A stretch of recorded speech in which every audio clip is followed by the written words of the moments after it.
B'Shem Hashem Na'aseh v'Natzliach, shiur Torah, Bruchim Habayim. We're back here on our Wednesday night. Stump the Rabbi, where after some divrei Torah, you guys will ask some questions, and Be'ezrat Hashem HaKadosh Baruch Hu will give us the answers. Tonight's shiur is going to be for the Refuah Shlema and Hatzlacha Rabbah for Rabbi Ephraim ben Shulamit, Rabbanit Sarah bat Anat, Rabbanit Levana bat Sarah, Sarah bat Levana, Avi Mori David ben Esriya, Imi Morati Doris bat Jora, and all of Am Yisrael and all the righteous Noahis that continue to learn with us, continue to support our organization by donating at be'ezrathashem.org or bhtorah.org or many of the other ways that people choose to support Baruch Hashem. So, Rabotai Yikarim, the time has come. You're going to get some big news. The big news that I've been telling you for the last several months, Be'ezrat Hashem, at least a big part of it will be coming out tonight. And the reason why I say a big part is because there's more Baruch Hashem. Baruch Hashem. But we're going to start with a shiur unlike anything else that you've ever heard. Beautiful Jewish women. Are women allowed to look beautiful according to the Torah? Surely you've heard many shiurim with stories about divorce, intermarriage that's destroying families. But when was the last time that you heard a shiur about beautiful Jewish women that built those houses? Sounds like an oxymoron, doesn't it? It's not. In fact, this will be one of the most important shiurim that you will ever hear in your life, because it will finally unveil the clear explanation of what is beautiful and what is ugly, what is permitted and holy, and what is forbidden and unholy. This will be followed by the huge news you've all been waiting for a long time, really huge news, and then the questions and answers. So, Rabotai Karim, we start off with our weekly parasha, Parashat TIETZEI. כי תצא למלחמה על אויביך, ונתנו אדוני אלוהיך בידיך, ושבית שביו. When you will go out to war against your enemies, and Hashem your God will deliver him into your hand, and you will capture his captivity. So everyone knows that this parasha has many mitzvot, in fact more mitzvot than any other parasha. But one of the things that is often spoken about is the Eshet Yefat Toar, the beautiful non-Jewish woman. What about the beautiful non-Jewish woman? Here the Torah tells us that when the soldiers are at war, it's not like today where you can go to war, then go have a good time, go back home. I mean, generally speaking, those that I actually know very well that actually were stationed in Iraq, or some that I know from, old enough to be soldiers in Vietnam, they certainly did not go home. But today's war is, needless to say, very different than it was in the past. In the past, people would go to war for years, leaving their wives and kids behind for 5-10 years.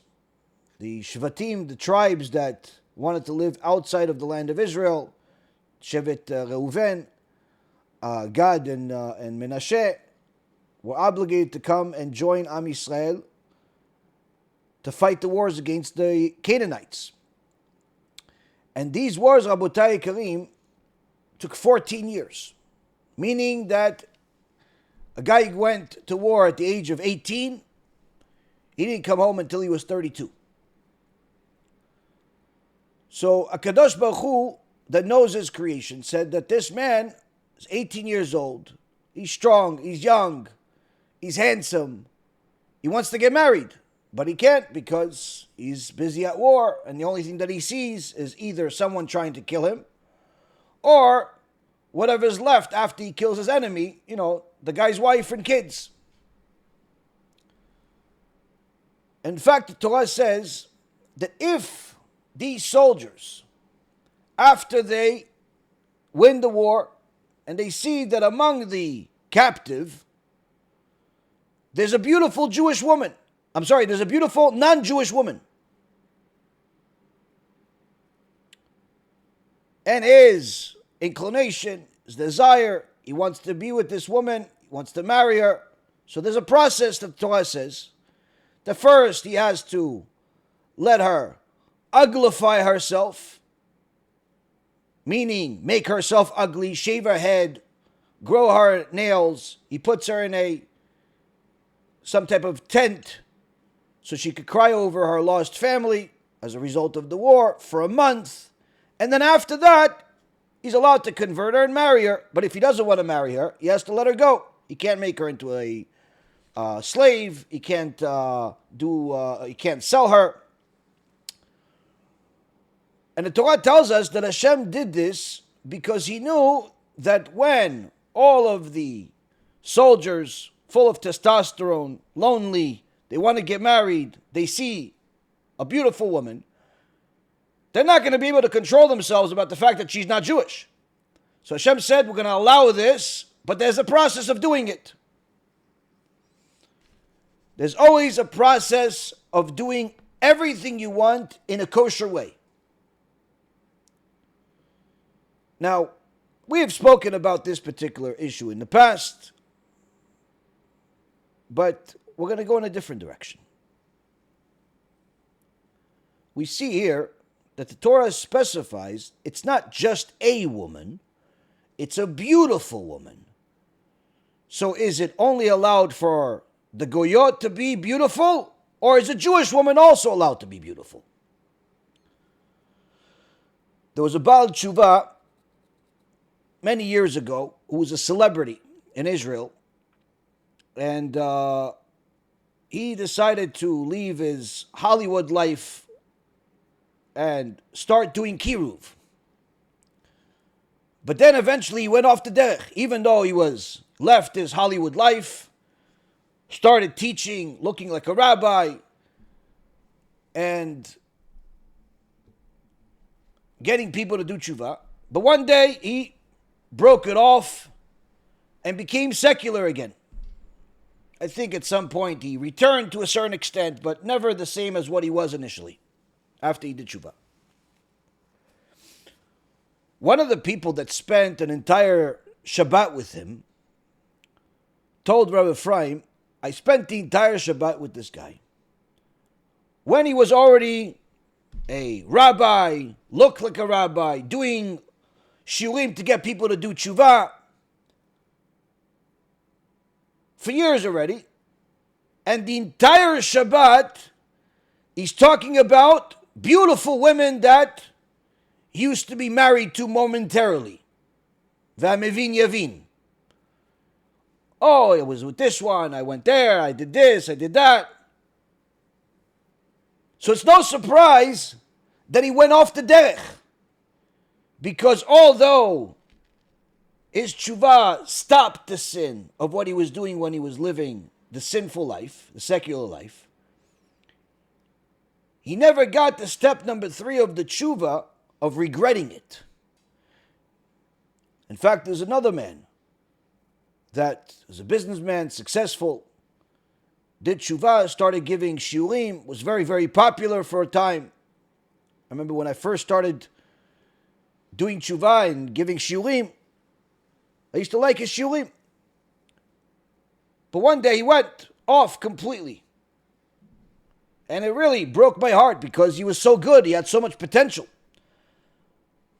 But unfortunately, it was expected for that to happen because many times during his shiurim, he would talk about the wonderful life he had when he was secular. Meaning he was proud of all the sins, in so many words. He never got to regret. So the gava, the ego, never left. Today, there are many people, Baruch Hashem, that have watched our lectures over the years, that we're very, very proud of and very grateful to.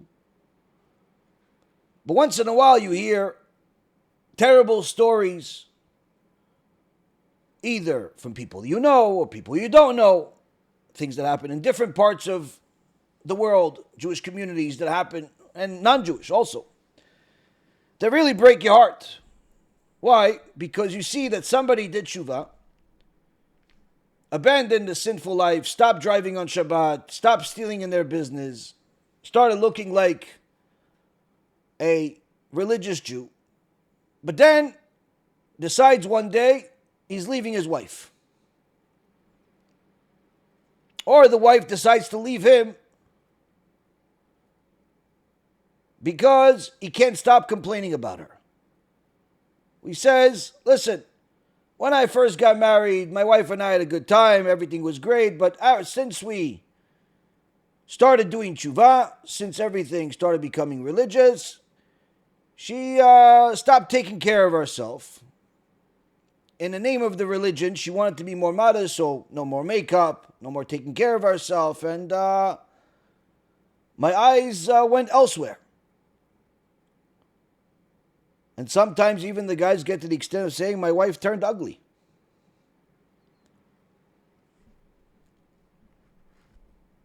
Rabotai Karim, I know that some of you are going to hate me initially, and some of you are going to love me if you listen to the end, and you do what it says in the Torah. But the reality is, Rabotai, these types of divorces are only the fault of the people. They're not the fault of the Torah, because if you don't know what the Torah says, you end up doing what you think. You end up doing what you think other people think, and you make mistakes. The Torah specifically tells us that there is a beautiful non-Jewish woman. In fact, the Torah talks about beautiful Jewish women too, not just non-Jewish women. In fact, if you look at the amount of books and sources that I have next to me, you'd be surprised that this is not only 1% of all that's out there. But we first start with the Midrash Agadah and Sefer Dvarim, Parashat Shoftim, that tells us why did HaKadosh Baruch Hu allow this beautiful non-Jewish woman to marry a Jew, to convert and then marry a Jew.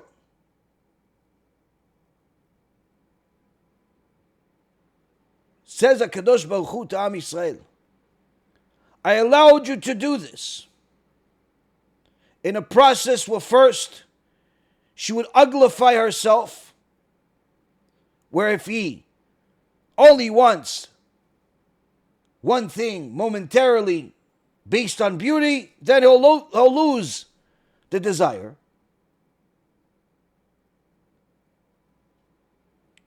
But I knew that if I didn't do this, people will sin anyway. And how will she uglify herself? By growing her nails, by shaving her head. And the Chachamim say, from here we learn that the subject of beauty is of importance to the Creator. In fact, the Gemara in Masechet Chullin, page 109b, says a conversation between Yalta and Rav Nachman, her husband.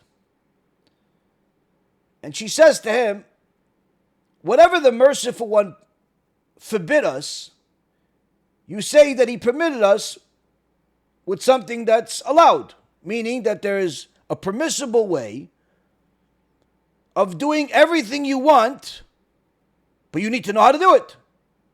He forbid us blood, but he permitted us liver. He forbid us relations with a nidah, but he permitted us relations with a woman that was a virgin. He forbid us chelev of a domestic animal, but he permitted us chelev of an undomesticated animal. He forbid us pork, but he allowed us the brains of a shibuta, which is a fish that tastes just like pork. He forbid us. He forbid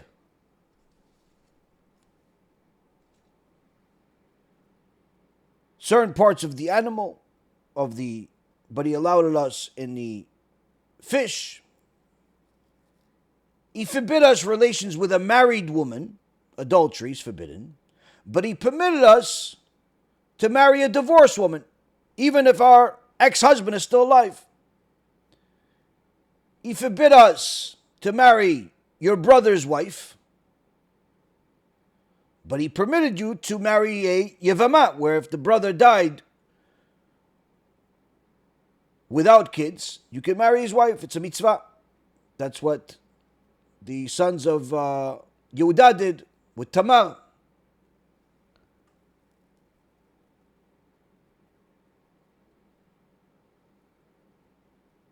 So we see here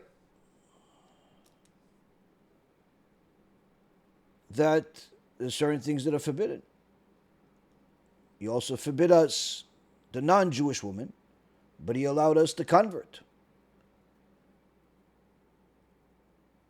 He forbid us the non-Jewish woman, but he allowed it the Eshet Yefat Toar, the non-Jew that would convert as part of the war. And the Gemara goes into other details in so many words, telling us that there's no pleasure in this world that you can't have in a kosher way.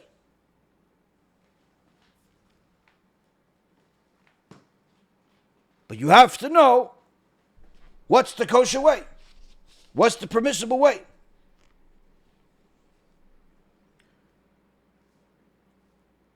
The Gemara in Masechet Taanis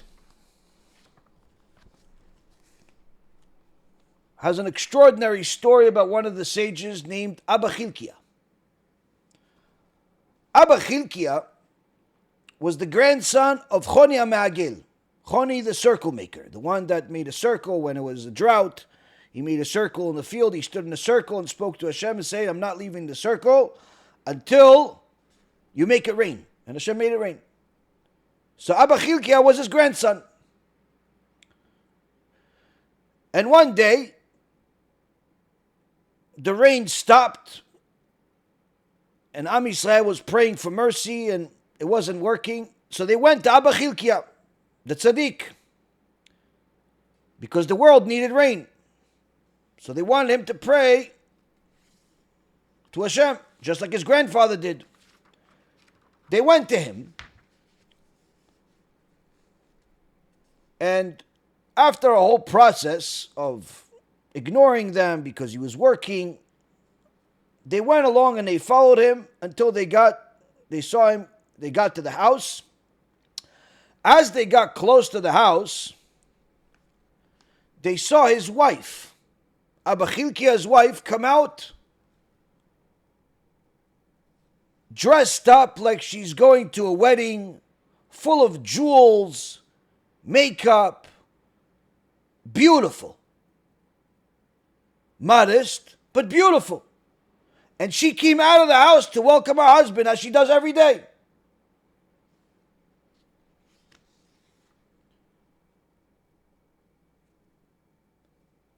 After a while, he prayed for them, and they wanted to ask him questions. They wanted to take advantage of the opportunity they have to ask the Rav why he does what he does. And they said, Kvod Rav, can you answer us some questions that are bothering us? He said, sure. Why is it that when you reached the town, your wife came out to greet you, adorned with jewelry and looking, very beautiful? Usually, everyone understands, Kol Gvoda Bat Melech Pnima, all of the honor of a woman is inside. Why is she coming out? She knows you're going to come in. On your own. Abba Chilkiyah says to them, so that I should have no desire to glance at any other woman. She came out looking beautiful as part of the ways of our Shalom Bayit, so that I don't look at any other woman. Because I know that when I come home, I got my beauty waiting for me.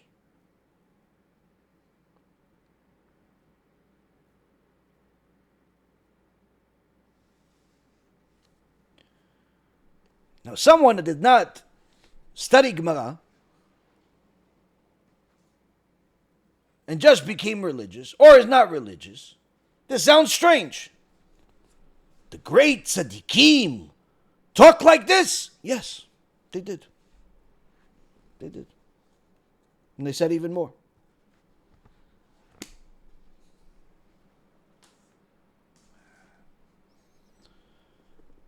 The Gemara then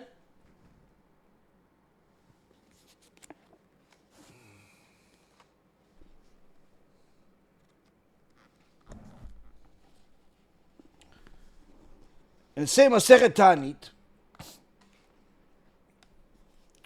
page 31a,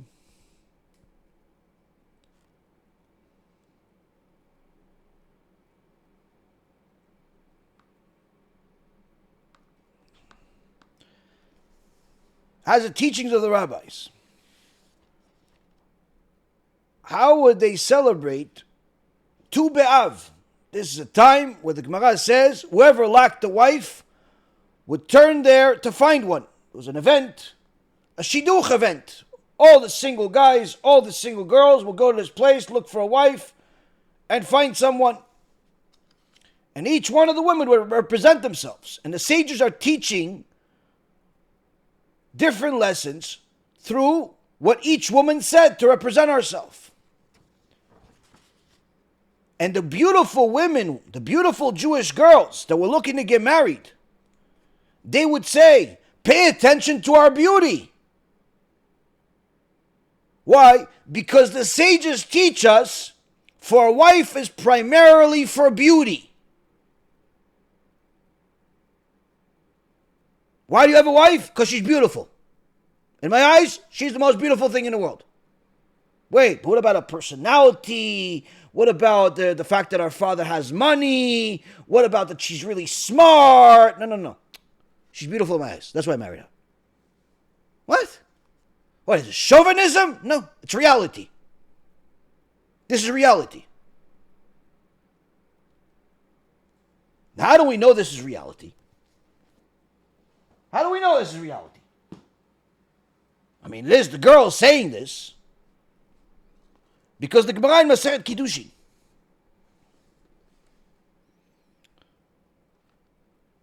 page 41a says as follows. Rav Yehuda said in the name of Rav that it's forbidden for a man to betroth a woman until he sees her. Meaning, even though he's allowed to send somebody to go find him somebody to marry, a shatchan, a shatchanit, Eliezer Eved Avraham that went to find the wife of Yitzchak. But still, before he marries her, he has to see her. Why? Why does he have to see her? Lest he see something unseemingly about her after they get married, and she'll become repulsive in his eyes. And as a result of her looking ugly in his eyes, he will transgress the Torah law, ve'ahavta l'recha kamocha, that you shall love your fellow like yourself. So you are allowed to send a messenger, an agent, a shatchan, somebody to find you somebody, if that's available. But before you get married, you have to look at her first. Why? She has to be attractive to you. In fact,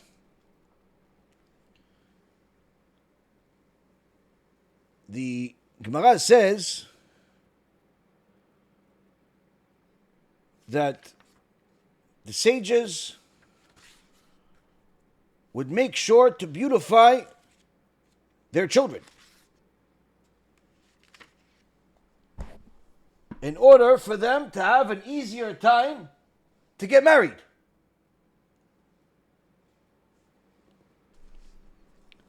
The Gemara in Masechet Nedarim.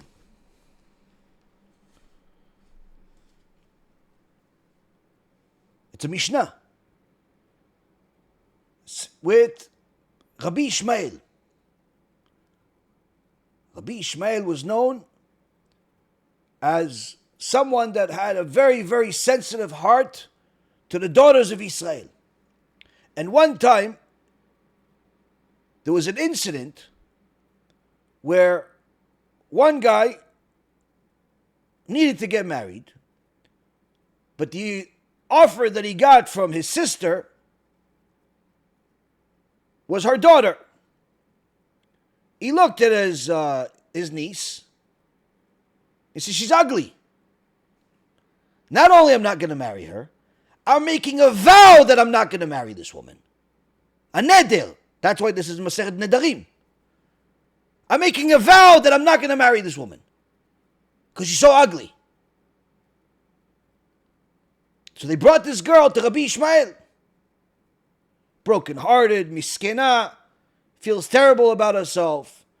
You know, in those days, it was very common for not only for you to marry your niece and so on, but this was usually the primary way to get married because it's the most appropriate, because there's already a connection, there's already family.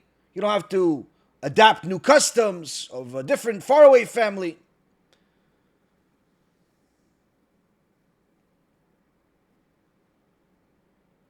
So Rabbi Yishmael sees this girl, say, our uncle doesn't want to marry her, and he vowed not to marry her because he says she's ugly. Rabbi Yishmael calls his daughters, and he tells his daughters, go and take care of this girl. Beautify her. So the girls, they make sure to beautify her. She takes a shower. She gets dressed with new clothes. They put some makeup on her. They do her hair. All types of bells and whistles, whatever people do, the girls do to their hair and all that stuff. She looks like a different person. And Rabbi Yishmael says, bring our uncle here. The uncle comes. Yes, Kvod Harav, yes. He says, you see this girl?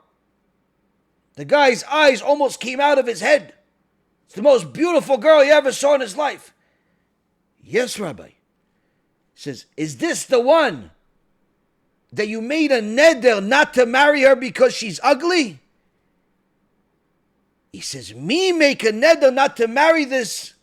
This is the most beautiful woman I've ever seen in my life. How would I possibly make a neder not to marry someone that's so beautiful? I made a neder to not marry some ugly girl. He says, this one and that one, it's the same girl. It's just that because she's so poor, she couldn't afford to take care of herself. But we already have a tradition that the daughters of Israel are beautiful. It's just that poverty and hunger can sometimes make them look ugly. And Rabbi Yishmael started crying about the suffering daughters of Am Yisrael that did not have the means to beautify themselves because of how necessary it is. And when he died, the entire community of women cried over him. Said, this is like we lost our David HaMelech. He was the father of the generation.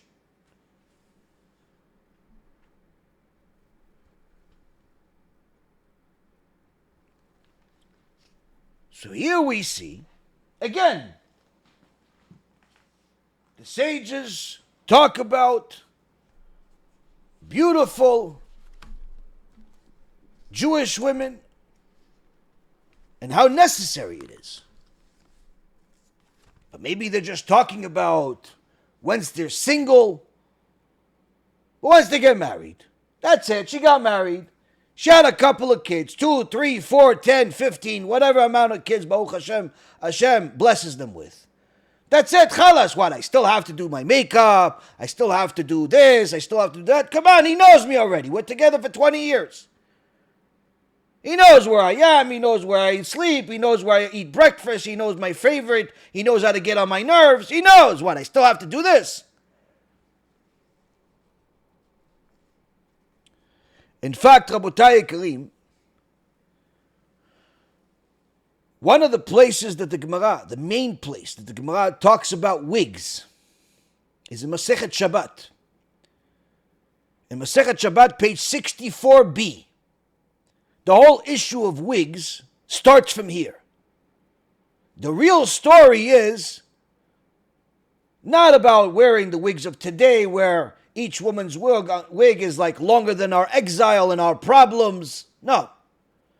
Rather, each house had like a little courtyard, a fenced courtyard. You have the house, and then the outside is like a fence closing it in, so the other neighbors can't see, even when you, your wife, your kids are in the courtyard. So the Chachamim said, when the woman goes in the courtyard on Shabbat, she's allowed, if she doesn't want to cover her hair with a mitpachat, in her own courtyard, she's allowed to wear a wig. Because our neighbors can't see her. And therefore, she's allowed to wear a wig, but just in our courtyard. That's really the permission is about courtyard. It's not about everywhere else. The Shita Mikubetzet, many Chachamim say he was wrong about saying that if she's allowed in the courtyard, she's allowed elsewhere, but we're not going to get into that issue. The point is, that's where the argument starts. This Gemara. Now the question is, if she's in the courtyard, why can't she just not cover her hair at all? Why does the Gemara say she doesn't want to wear a mitpachat, a hat? She should wear a wig. Why? Why can't you just go without anything? It's not that she's not allowed, because there's nobody that's going to see her. It's covered. There's fence, everything, walls. Rather, she's allowed to wear a wig because if she doesn't, and she didn't do her hair, and she's poor, and she doesn't have the means to do it, then guess what? When her husband sees what her hair looks like, he'll find her ugly. And he'll want to start looking at other women. So this, Ula says, the rabbis permitted these ornaments in order to ensure that the woman will not become repulsive to her husband if she does not adorn herself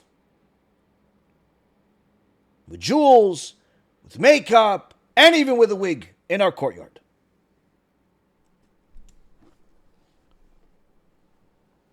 Reason? Don't become ugly in your husband's eyes.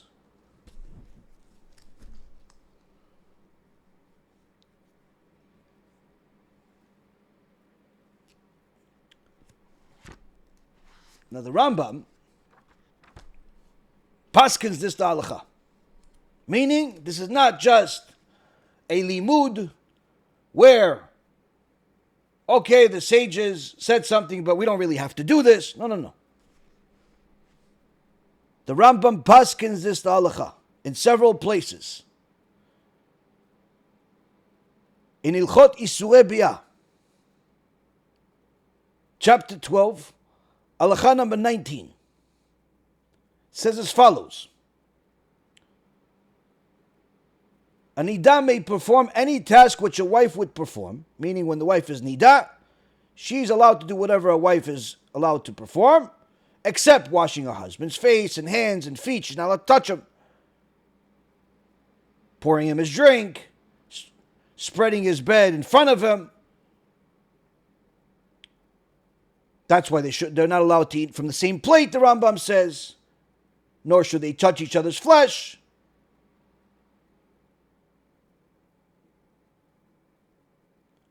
But it is permitted, says the Rambam, for the woman to adorn herself even during her days of nidah.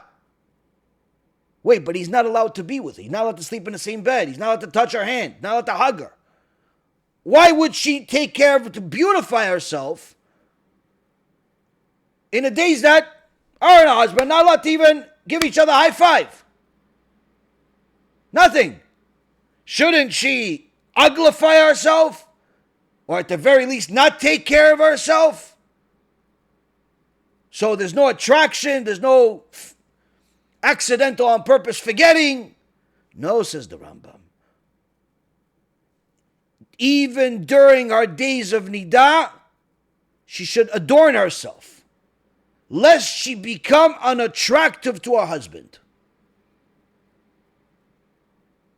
While some think, oh, when she's Nidah, she could look like Gargamel chasing after the Smurfs.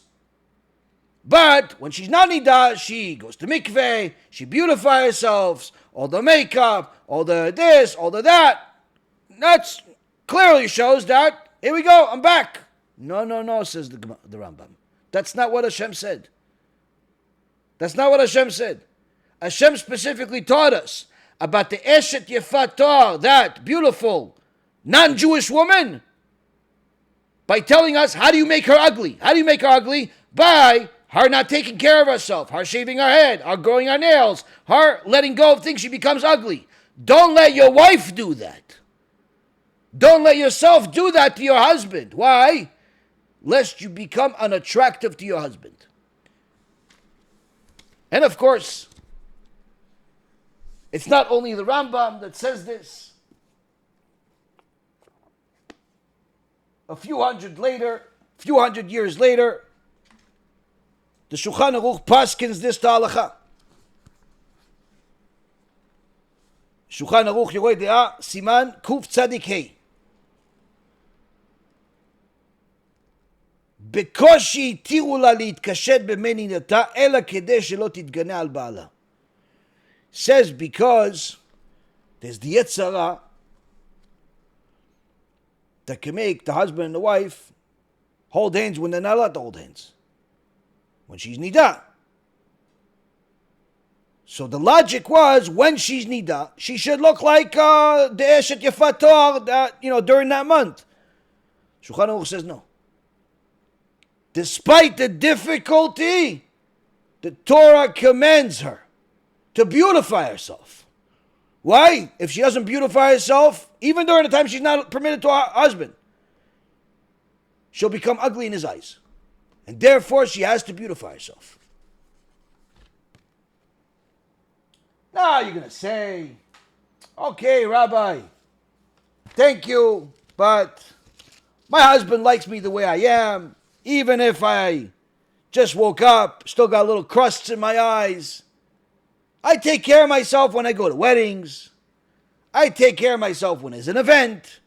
I take care of myself when I go out to the supermarket to see Jose and Tony that are putting together the tomatoes and the potatoes. When my husband comes home from work, it's already 9 o'clock. I'm tired. I'm already in my pajamas. What, you're telling me that I have to put makeup on and take care of myself so I look beautiful for my husband coming home at 9 o'clock? I'm going to sleep. When we go to an event, when we go to dinner, when I go hang out with my girlfriends to go have coffee, I take care of myself, Rabbi. Sure. But when I'm home, I'm relaxing. My husband knows me already. We're together for 20 years. My dear Jewish daughters, listen to what the Chachamim are saying here and pay attention. The Maharam Rothenburg, this is one of the Baalei Tosfot, this is nearly 1,000 years ago, says as follows. תבוא מהרה לאישה שיש לה בעל ואינה מתקשטת, ותבוא מהרה לאישה שאין לה בעל ומתקשטת. המהרה, which is the worst possible curse there is in the Torah. Whatever you could imagine, worse. Says the Maharam Rothenburg, the worst possible curse called the Me'era will come upon a woman that has a husband but does not take care of herself to beautify herself. And also a Me'era will come upon a woman that does not have a husband, but she takes care of herself. So the Shut Mishneh Halachot in Chelek Yud, Siman Kuf Lamed Hey, clarifies what the Maharam Rothenberg said here. He says, when the Maharam Rothenberg wrote that the curse will come upon a woman that has a husband but doesn't adorn herself, and the one that doesn't have a husband adorns herself and she gets a curse too, what he meant is that if this woman has a husband, but the only time she adorns herself is when she goes out to an event, to a wedding, to a bat mitzvah, to have coffee with the girlfriends. But at home with a husband, it might as well be Tisha B'Av. She looks like she just came out of the bed or she's going to bed at all times. That woman, get cursed. Yeah, but what about the single girl? Wait, tell me all the single girls can't take care of themselves? No. If the woman is single and she's not looking to get married, but she wants to be attractive to everybody, she wants everyone to look at her, she wants to make sins, but she's not looking to get attention for marriage, and she adorns herself in order to be attracting of attention, then yes, a curse will come upon her. But if she's looking to get married, then of course she has to take care of herself and adorn herself. Because of course, if everybody looks at her and she looks like she just came out of the cemetery, then no one's going to marry her. She has to take care of herself and she'll get a blessing for it. It's a mitzvah. Just like it's a mitzvah for a wife to adorn herself for a husband and always look beautiful in his eyes, it's a mitzvah for a single woman to look beautiful if she's looking to get married. The curse only comes if you're doing the opposite. And while many people say, wow, what are you talking about? What curse? The curse is a broken heart, staying single for a really long time. You thought you're going to get married at the age of 20, 22, 25. You're now approaching 50 and no one wants to even look at you. And anyone that wants to look at you sees how beautiful you are, but your personality is ugly, so they don't want it. That's the curse. The curse is misery. Why? You did the opposite of what Torah says. Rabotai Karim, it doesn't end there. Ezra HaSofer,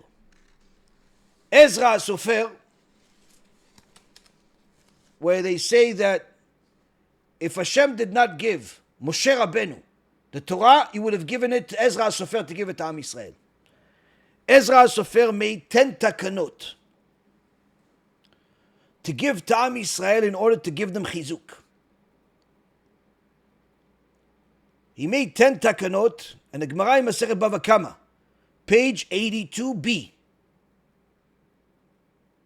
says that Ezra HaSofer permitted the peddlers to travel from town to town without anyone getting in their way.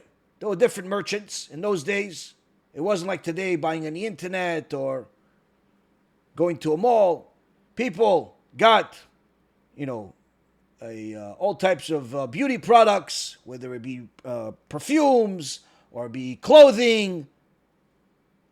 Ezra HaSofer said, these peddlers that are selling women's clothing, these peddlers that are selling perfumes, don't get in their way because you think that it's not modest. Opposite. Let them into the town without getting in their way. Let them travel from town to sell women's cosmetics and jewelry. Because this decree will ensure that these items will be accessible to women, who then will end up looking beautiful in their husband's eyes because they're wearing nice jewelry, because they have makeup on, because they're wearing nice clothes. And if they're attractive in their husband's eyes, there's not going to be divorce. There's not going to be adultery.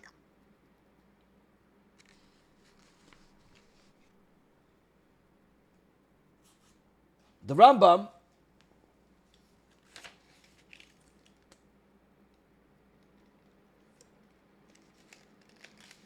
paskins this to halacha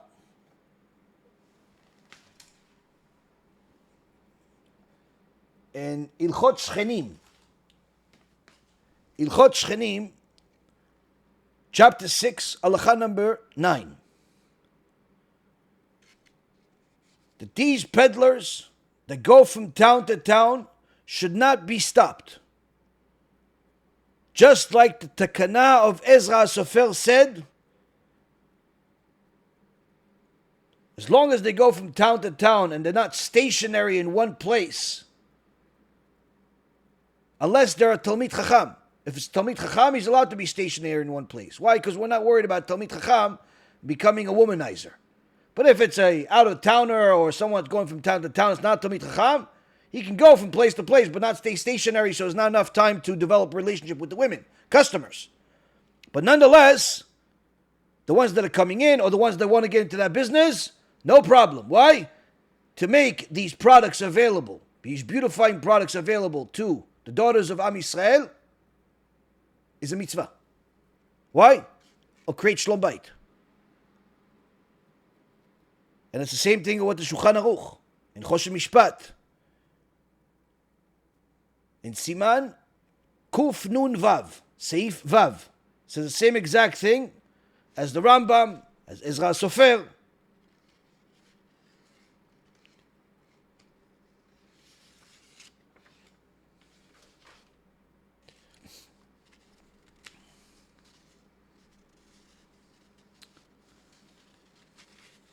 Now, just because there's makeup allowed doesn't mean that you have to turn yourself into a provocative clown.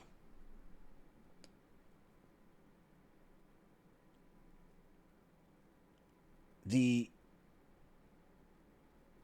sefer called Anagot Ayin Tov, Anshe Kodesh,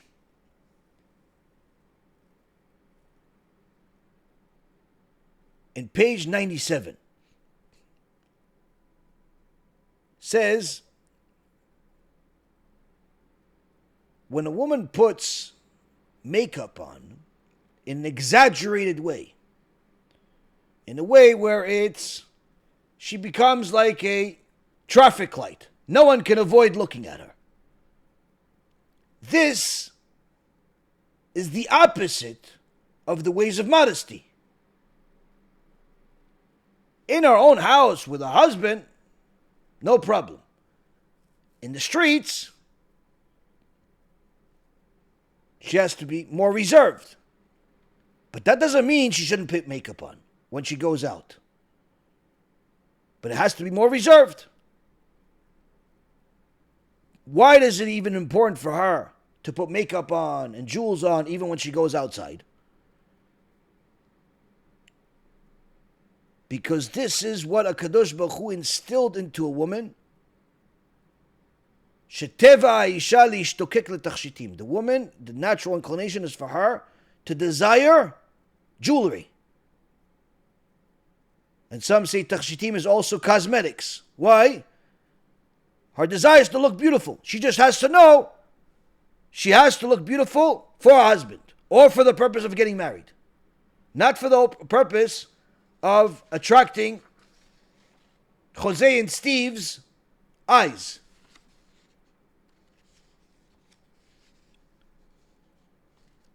The Gemara in Masechet Moed Katan,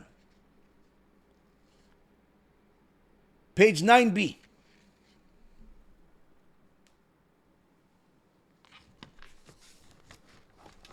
says as follows.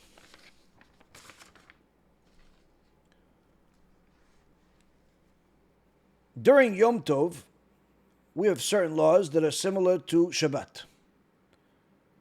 Chol HaMoed Pesach, Chol HaMoed Sukkot, it's not quite Yom Tov, but it's also not a regular weekday.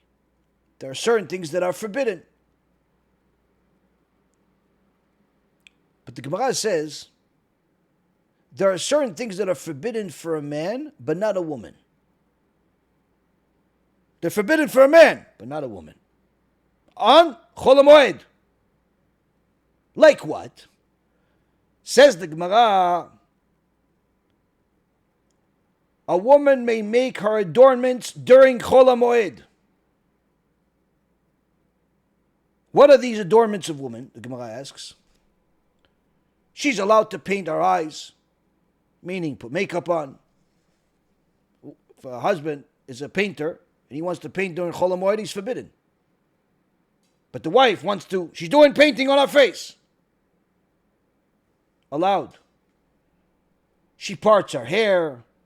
She applies rouge upon her face. Rashi says that this parting her hair is braiding her hair. And this rouge is applying a certain thing to her face to look like she red, to look like she's 10. Yes, women did this even thousands of years ago.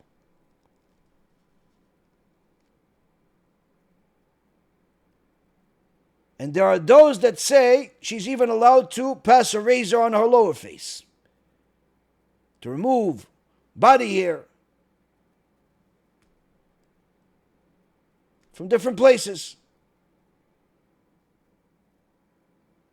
So the wife of Rav Chisda was adorning herself in front of her daughter-in-law on Chol HaMoed, and she was an older woman already. And Rav Huna Bar Chinana was sitting with Rav Chisda, her husband, and he says to him, didn't the Chachamim rule that a woman may adorn herself during Chol HaMoed only when she's a young woman? You know, a young woman, she wants to get married, or a young woman, she's newly married. But not for elderly women. Elderly woman, she's still old, regardless of what she puts. Says Rav Chisda, I swear to you in the name of HaShem, he says, even your mother, and even your mother's mother, and even a woman that's standing on her grave, meaning a woman of every advanced age, she could be 190 years old, is permitted to apply makeup during Chol HaMoed. Why? Because a 60-year-old woman is like a 6-year-old, and they run to the sound of the bells. Meaning, the fact, like wedding bells, just like a 6-year-old runs to the music of a wedding, so does a 60-year-old. Wants to feel like she's a 6-year-old. She wants to be attractive in her husband's eyes.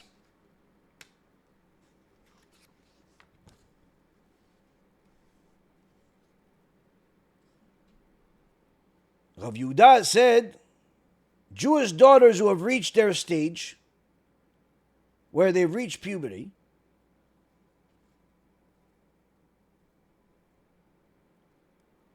they would adorn themselves and also remove body hair and so on. And if they were poor, they would plaster their unwanted hair with lime to remove the hair. If they were wealthy, they would plaster it with fine flour. And the daughters of royalty would smear themselves with oil of myrrh. Like Torah says in Megillat Esther that the women that wanted to prepare themselves for Achashverosh put myrrh on themselves. Rav Huna Bar Chia says, setakas. What is a setakat? Setakas.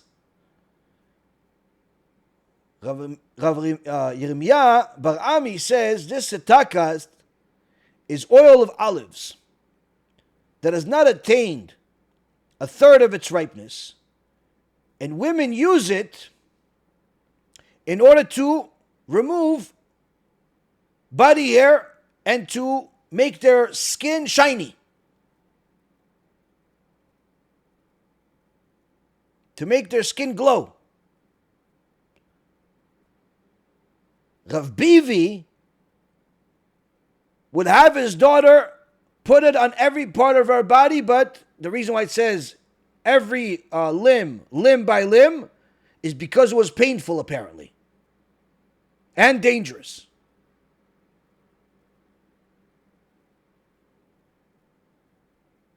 But because she did this, she married a very wealthy person.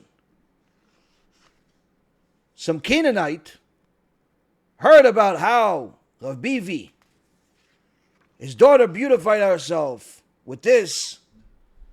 So he had his daughter put the whole thing on our body, one shot. Yula, just do it right now. You'll become beautiful by tomorrow.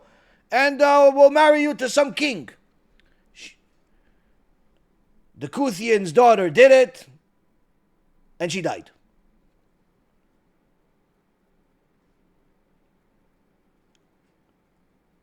The point here is that we see the Gemara is specifically talking about the need for a woman to adorn herself. And not to think that she's done enough already in the past. And she doesn't need to do it until there's a wedding. Or some type of event.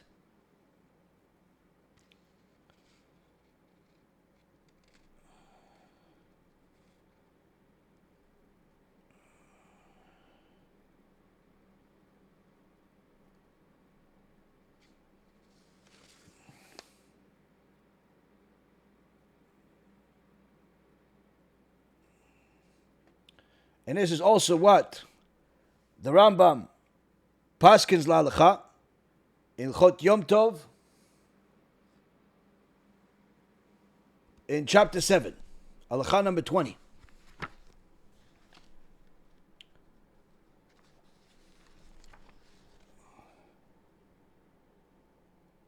He says, a woman may remove hair from her underarms, other parts of her body, even with a utensil, and she may undergo all cosmetic treatments during Chol HaMoed. She may paint her eyes, part her hair, apply rug to her face, apply lime to her skin. Why?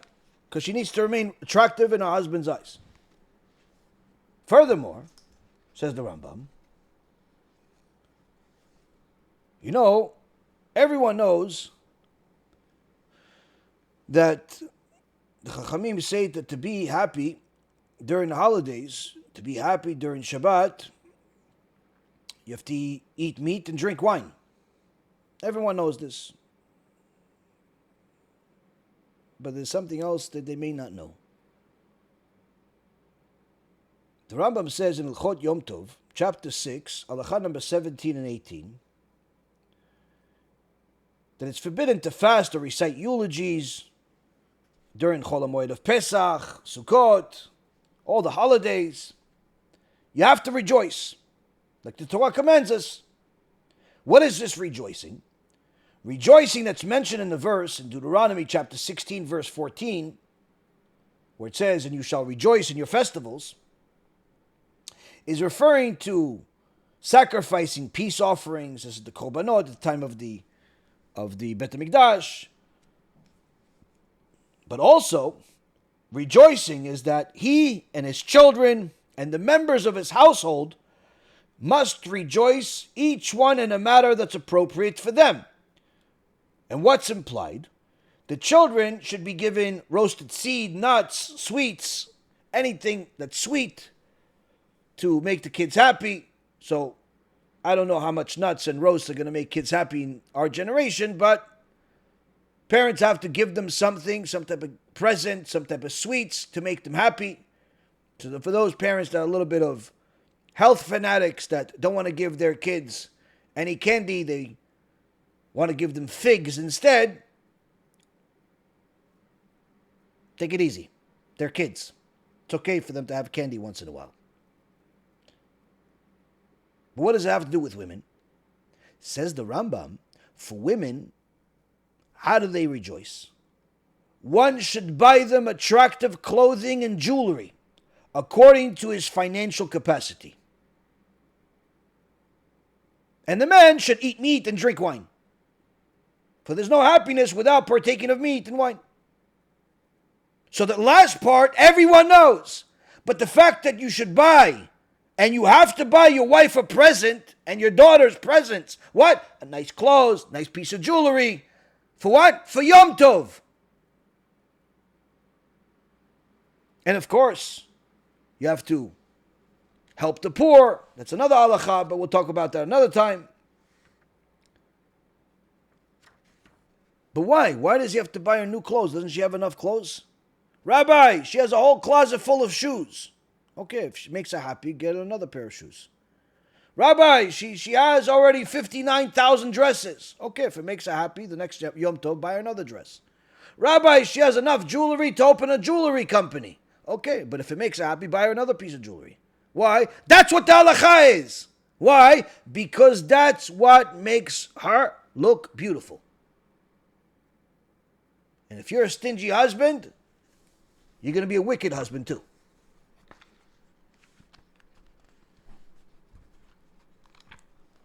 Goes together. Goes together. Now again, the Rambam says, according to his financial means, meaning you don't need to go borrow $50,000 to buy her jewelry if you only make $50,000 a year. You buy her based on your means. But the point is, these are mitzvot. These are mitzvot. It's not just the wine and the meat.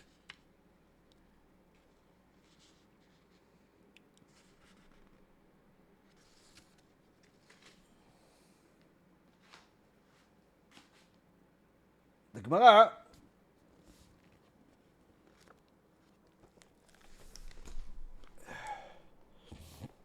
in Masechet Ketubot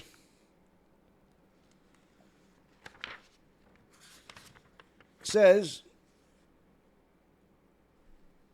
we don't award a stipend of wines to women,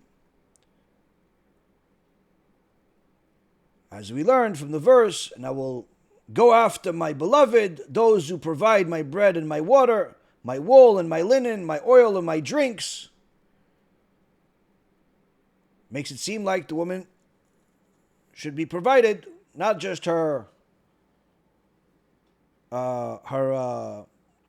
clothing and shelter, but also she provided wine.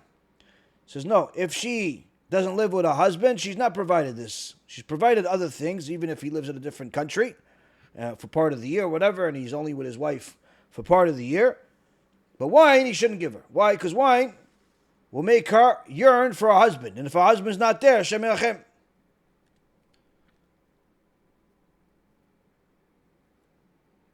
So the Gemara then, from this elaborated analysis, says, what else does a woman yearn for? What else does a woman like? What does she want? Tachshitin, jewelry. Some women are exceptional, where they don't like jewelry, which is fine. If your husband's okay with it, he likes you the way you are, you don't have to wear jewelry. Same thing goes with if a woman, her husband doesn't like her when she wears makeup. He thinks that her natural look is the ideal look. No problem. If that you're doing it for him, no problem. But again, natural look doesn't look like Tisha B'Av, like you just came out of a cemetery. Natural look still need to be groomed, still needs to be taken care of. But the point is, the makeup part is not it's an obligation to paint your face, to put colors, to put jewelry. It's the whole goal is to make sure that you have to look beautiful in your husband's eyes at all times. And HaKadosh Baruch Hu created you in such a way that you desire as a woman things that beautify you. A woman desires jewelry. Guys desire cars, desire houses, they desire honor. Women desire clothes Every woman likes shoes, she likes dresses, she likes bags. Even if she has 49,000 bags, 59,000 dresses, 87,000 shoes, it's never enough. She desires more. Why? Because the Kadosh Baruch Hu instilled this in the nature of a woman to desire the things that are to better her for her husband.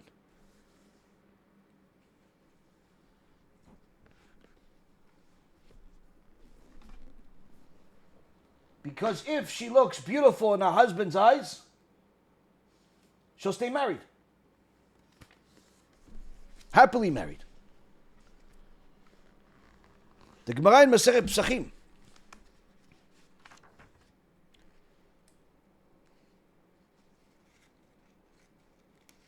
The sages teach that a person is obligated to gladden his children and members of his household on the holidays. As it says, "V'samachta b'chagecha," you shall rejoice in your festival. With what shall he gladden them? Rabbi Yehuda says, whatever is suitable for each. And like we said before, when it comes to women, it's tachshitim, it's a clothes, jewelry, but the Gemara specifies something very interesting. Rav Yosef says, in Babylonia, the way that the husbands would make their wives happy is by getting them colored garments, meaning dresses with colors.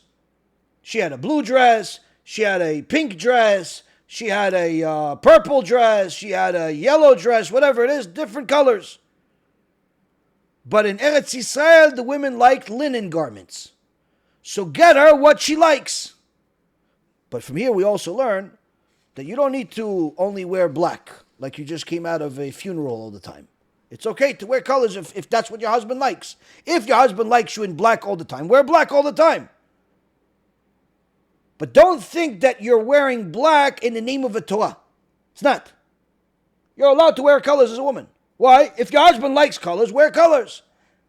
But the key is to understand that all of these permissions have conditions.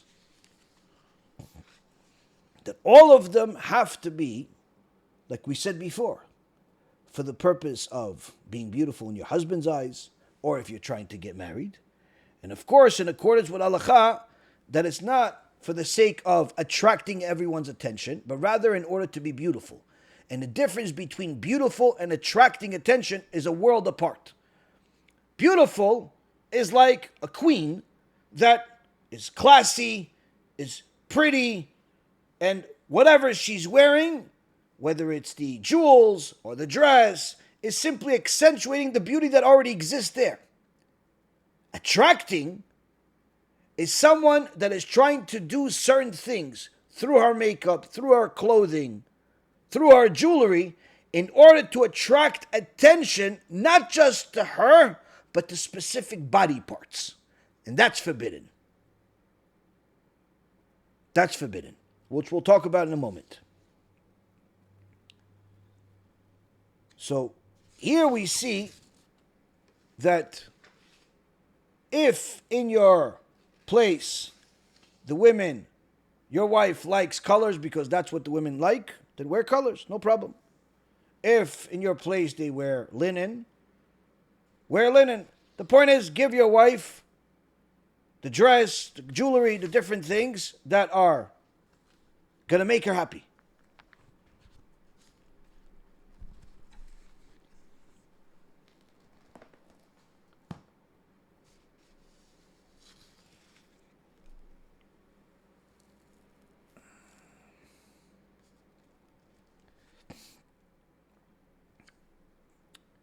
In the Talmud Yerushalmi, in Masechet Shabbat, in Perek Vav, Halacha Aleph, chapter 6, Halacha number 1, it says there are certain types of jewelry that a woman should not go out on Shabbat with them if there's no Iluv. Why? Because these jewels are so fancy that if she gives it to her friend to see, and then she if it falls or she forgets it, she'll end up carrying. The point of the Gemara is to teach that we see that this tachshitin, these jewelry, these beautifying things, is what a Kadosh Baruch Hu instilled into women to deal with, to like. Now, there's a sefer called Avnei Yishpeh. This was written by Rabbi Israel Finhandler. He was a posek. He was originally born in Chicago, but then he made Aliyah to Israel. He studied under Rav Edelstein. He also did shimush with Rav Shmuel Vosner, Rav Eliashiv, and Rav Zalman Auerbach. If that wasn't enough, this Rabbi Israel Finhandler was a posek in the house of the Baba Sali. So much so that on one of his sfarim, the Baba Sali wrote an askama for Rabbi Israel Finhandler, and he says, the Baba Sali writes this, in our house, we ask him all types of questions in regards to halacha, and whatever he says, we do.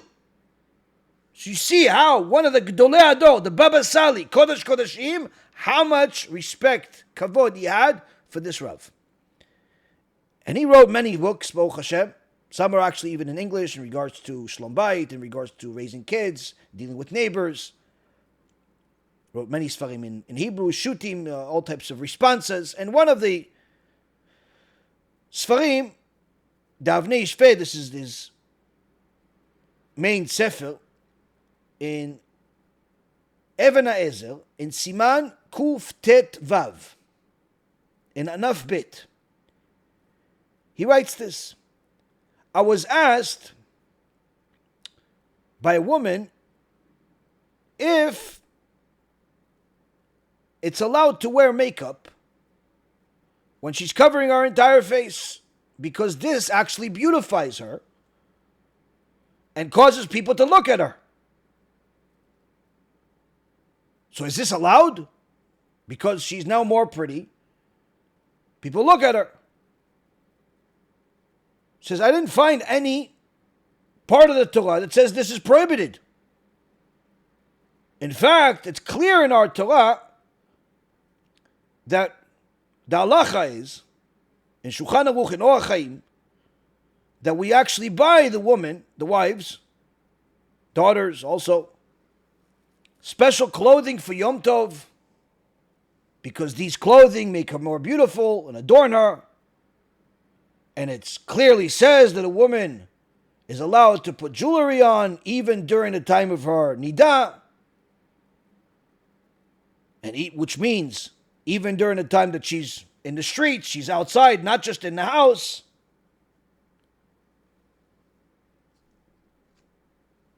And if there was a prohibition of her being beautified to the point where she looks much better than naturally, but that would only be allowed inside the house. The Torah would clarify that it's only allowed inside the house, but it doesn't. It says it's allowed inside and outside.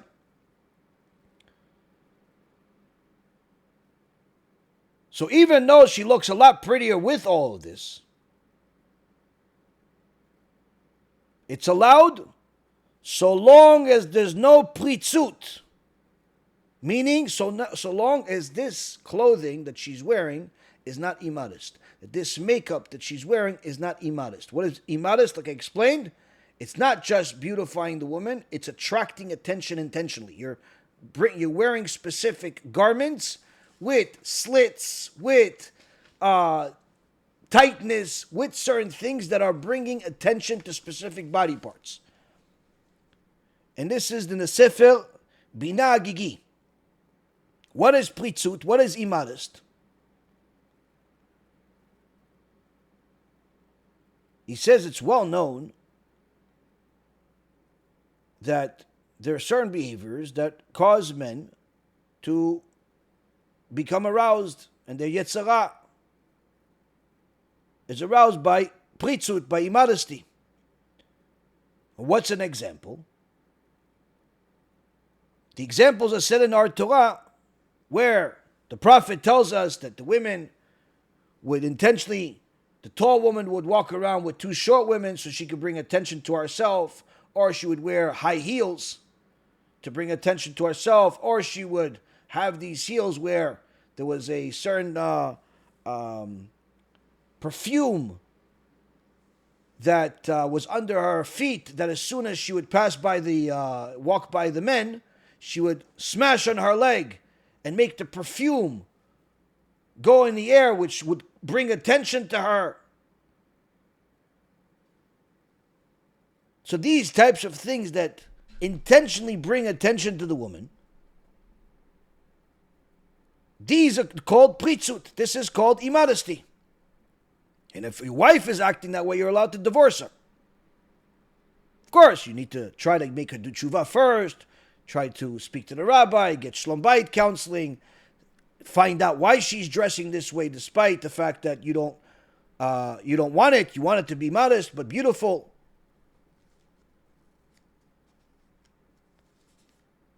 So he says, when it comes to clothing, no problem of it being beautiful, but again, has to be modest.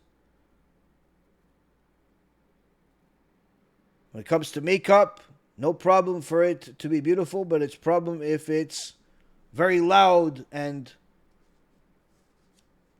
the type that makes you look like something else. Even perfume. There's no problem wearing perfume. It's even necessary. But not to the point where, like the Torah says, is forbidden. And even the behavior. A lot of women think that just because she's married and happily married, she's allowed to talk to any guy however she wants. And sometimes people forget that they're married during these conversations. If I only told you the stories that I get, Shem HaShem, of what happens to people that make themselves too friendly with coworkers, make themselves too friendly with neighbors. One guy found out that his wife was cheating on him with who? With his best friend that he was helping out by letting him live in their house for over a year. Rent free, everything free, try to help him in his life. The whole time his wife is cheating on him with him. Shem Yachem. So now, the Sefer HaGigin, page 331, he says when it comes to clothing, a woman has to know that if it's too tight, obviously it's not modest. If it's because it's going to accentuate certain body parts. If there is certain slits, an opening under the collarbone, or even if a woman has a button-down shirt, and she opens the top buttons. These are not modest. She has a slit, even if she wears a long dress, long skirt, but it has a slit on the side, a long slit on the side. It's a problem. Why? Says the Sefer HaGigi, is that the natural inclination of a man's mind is to complete the incomplete. Whereby a woman doesn't realize this because she doesn't think that way. Her mind doesn't work the way of the mind of a man. But even if she covers herself and she's wearing a dress that covers her knees, in fact, it even goes all the way to the middle of the calf. And she's walking up the stairs. And there's another man that's also walking up the stairs. So technically, the bottom of where the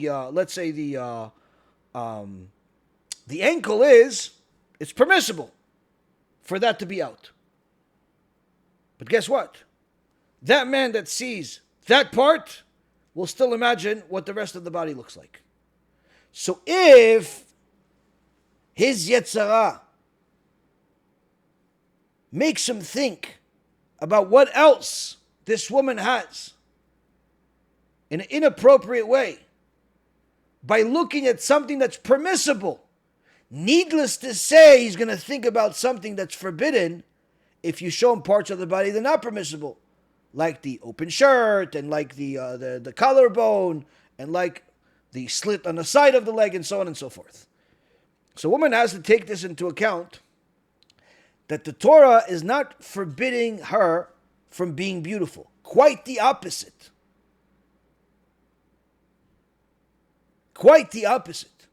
The Torah obligates the woman that she needs to be beautiful for a husband and whether she wants to get married. But in general, that does not have a on and off. Why? Because your husband is not just coming to your house. Your husband also is going to maybe see you outside. So there's no special times where, I'm only going to be beautiful if we go to an event. No. You need to take care of yourself at all times. But there's a difference between beautiful and someone that's looking to be attracting attention from everyone.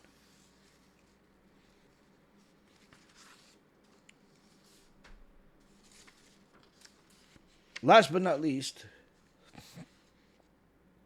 Rabbi Yaakov Israel Lugassi writes in Sefer Bnot Israel,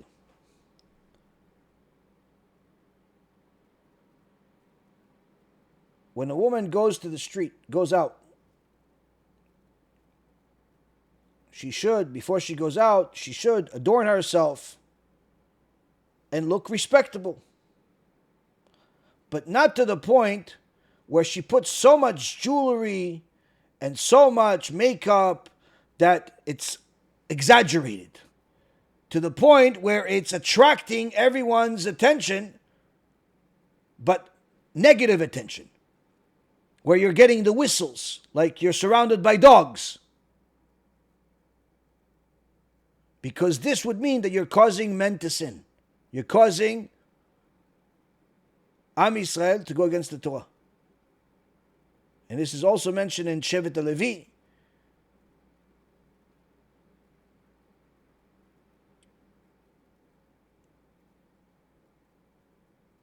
But this should not be misunderstood, says Rav Lugassi, to think that she should not adorn herself. Because we already know from the Maharam Rothenburg, in his Teshuvah, in Siman Kuf Tzadik Tet, that the worst of all curses, called the Me'era, will come upon a woman that has a husband but doesn't adorn herself, or doesn't have a husband but adorns herself. And we explained it before what that means. She, in essence, doesn't adorn herself and adorn herself for the wrong reasons.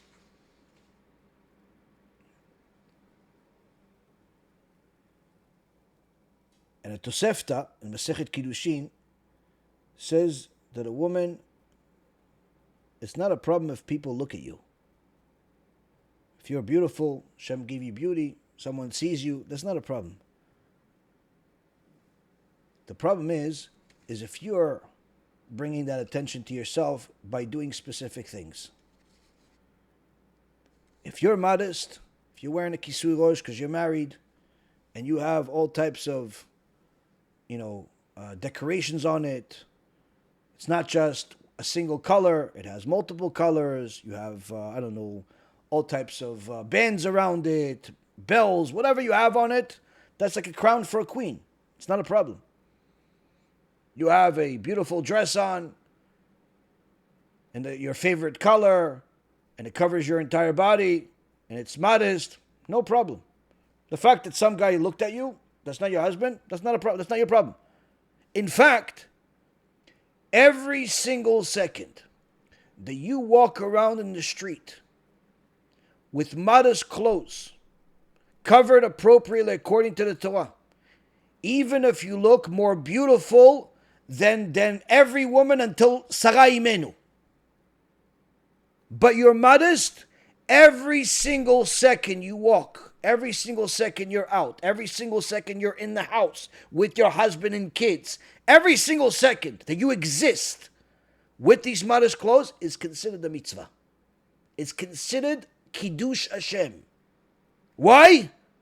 Because you're sanctifying a Kadosh Baruch Hu's name by showing that yes, you can fulfill the Torah and be beautiful, which is unlike what people think. People think that in order to be beautiful, you have to violate the Torah. In order to enjoy, you have to violate the Torah. Opposite. The greatest joy and the greatest beauty that exists in this world is only through the Torah, because that's the only real beauty and real joy that lasts, that's actually real. Everything else is momentary, temporary, and fake. So if you follow what Torah says and you walk around like the daughter of the King of Kings, the fact that you're beautiful, that's the gift that Hashem gave you. Makeup, perfectly fine. Covering your hair with all types of decorations on top of the kisui rosh, perfectly fine. A dress that covers you, that's different colors, perfectly fine. You want to wear a single color, no problem. But it has to be modest. You do that, you're making mitzvot. You do that, you're going to have Shalom Bayit. You do that, you're going to have kids that are tzaddikim. You do that, your husband will love you more than you can possibly imagine, because he's never going to have to look at another woman again. Why? Because he has the greatest, most beautiful woman in the world. But if you start worrying about what you look like only in the eyes of the public and not your husband, not only is it not a Kiddush Hashem, Hashem Erachem, it's a Chilul Hashem. Hashem Erachem, it's causing the public to sin. Hashem Erachem, it's the reason why people are getting divorced and committing adultery every other day. Because when you're causing other people to sin, HaKadosh Baruch Hu causes problems in your own house. So Rabotai Karim, now you know the difference between beautiful and attractive. Beautiful is a mitzvah. Beautiful is a blessing. Attracting attention, that's a curse. So, Baruch Hashem, we have merited to learn this together. It's a very important shiur, but I thought that this is something that must be said, because in a generation today, people don't know. Also, we'll perhaps go into more details maybe in another shiur, because we already spoke for an hour and a half.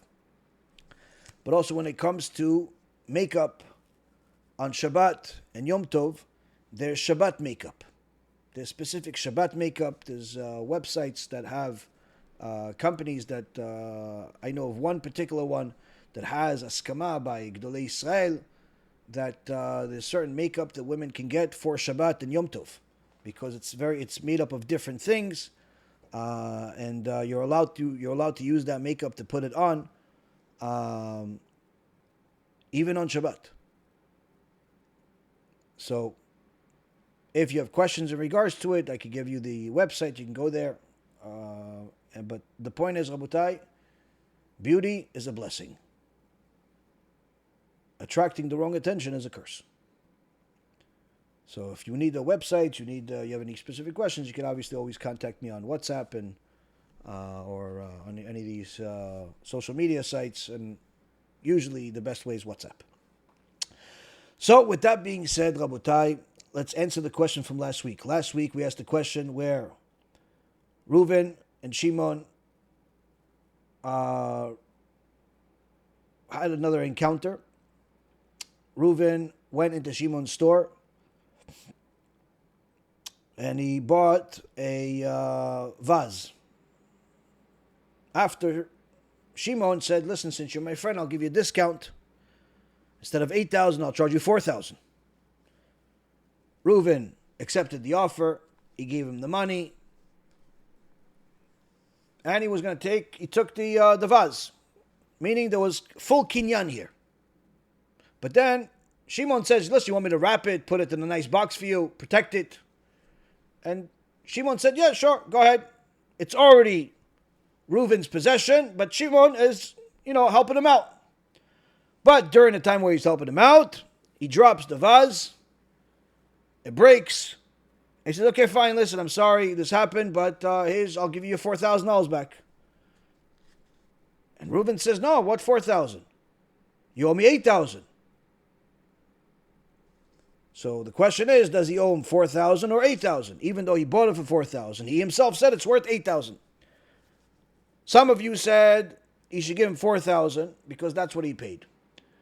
Or because maybe there wasn't a kinyan, but there was. Some said he should pay him 8,000 because, listen, that's really what it's worth, 8,000. That was actually the most common answer, that he should pay him 8,000 because the fact that he gave him a discount doesn't mean that it's less valuable. He made a mistake, he has to pay, but he should probably pick different friends. In fact, that's the missing link in most people's answers. The answer is, when they went to Rabbi Edelstein, he explained to him that you only gave him the vase for 4,000 because you thought he was your friend.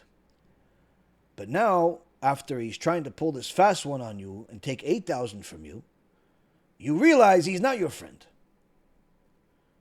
And because you realize he's not your friend, had you known he's not really your friend, you would have never given it to him for 4,000.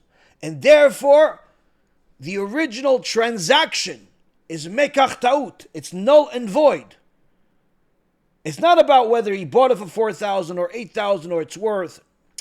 That has nothing to do with it. The original transaction is not a valid transaction because it only happened because you thought he's your friend.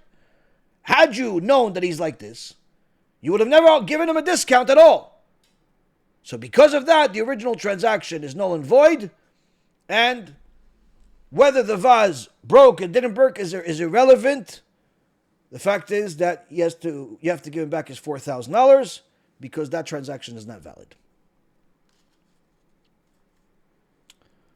So that is the answer. Now, Rabotai, the big news. I was thinking of waiting a little longer to tell you this as something that, we've been working on for a very long time. I've told you already for several months the big news are coming, but this big news didn't just start in the last few months. It started a long, long time ago. And I thought I was going to wait a little longer, but because the big news has developed a lot in the last couple of days, I figured that it's probably best that I tell you now. About 6 or 7 years ago, I told all of you that our goal is to open up a place. But we had all types of difficulties. We thought maybe we should go to Israel. We thought maybe we should stay. All types of different things. Maybe bring Rav Ephraim, maybe other rabbis, maybe this, maybe that. But we had all types of difficulties. Difficulties with money, difficulties with all types of regulations in different cities, Erev Rav, and so on. Well, Rabotai Karim, all of those difficulties are simply because HaKadosh Baruch Hu has a specific time for everything. And the time, Baruch Hashem, has come. Baruch Hashem, we got a place. The new Be'ezrat Hashem headquarters is here. This is not going to be like any other place in the world. And the reason why is because we're going to do everything that we do and we've been doing, but we're going to do it in one place. We'll have a beautiful shul. We'll have our lectures, which are not only going to be in person and weekly, most likely eventually will become daily. Obviously, bigger, longer lectures will be a few times a week. Shorter ones during the prayers, when we eventually get to that point, will be on a regular basis. We'll also have our offices there, workers, our team, different team parts of the team will be there. We'll have a B'ezrat Hashem, a Kollel. Rav Gavriel Kachlon, Rav Ephraim's brother, Baruch Hashem, is here with us, and on a permanent basis, not just visiting. and he's going to be running the kollel. He runs 2 kollels in Eretz Yisrael for us, and we figured he has more than enough practice to start that as well. But this is not just a dream or a hope. This is now. Now, it's going to take time to develop it. We spent every possible effort to get the place, to start to do all the things we need to do construction-wise. We're almost done with everything. This sign is going to be put up, Bezrat Hashem, over the next 1 to 2 weeks.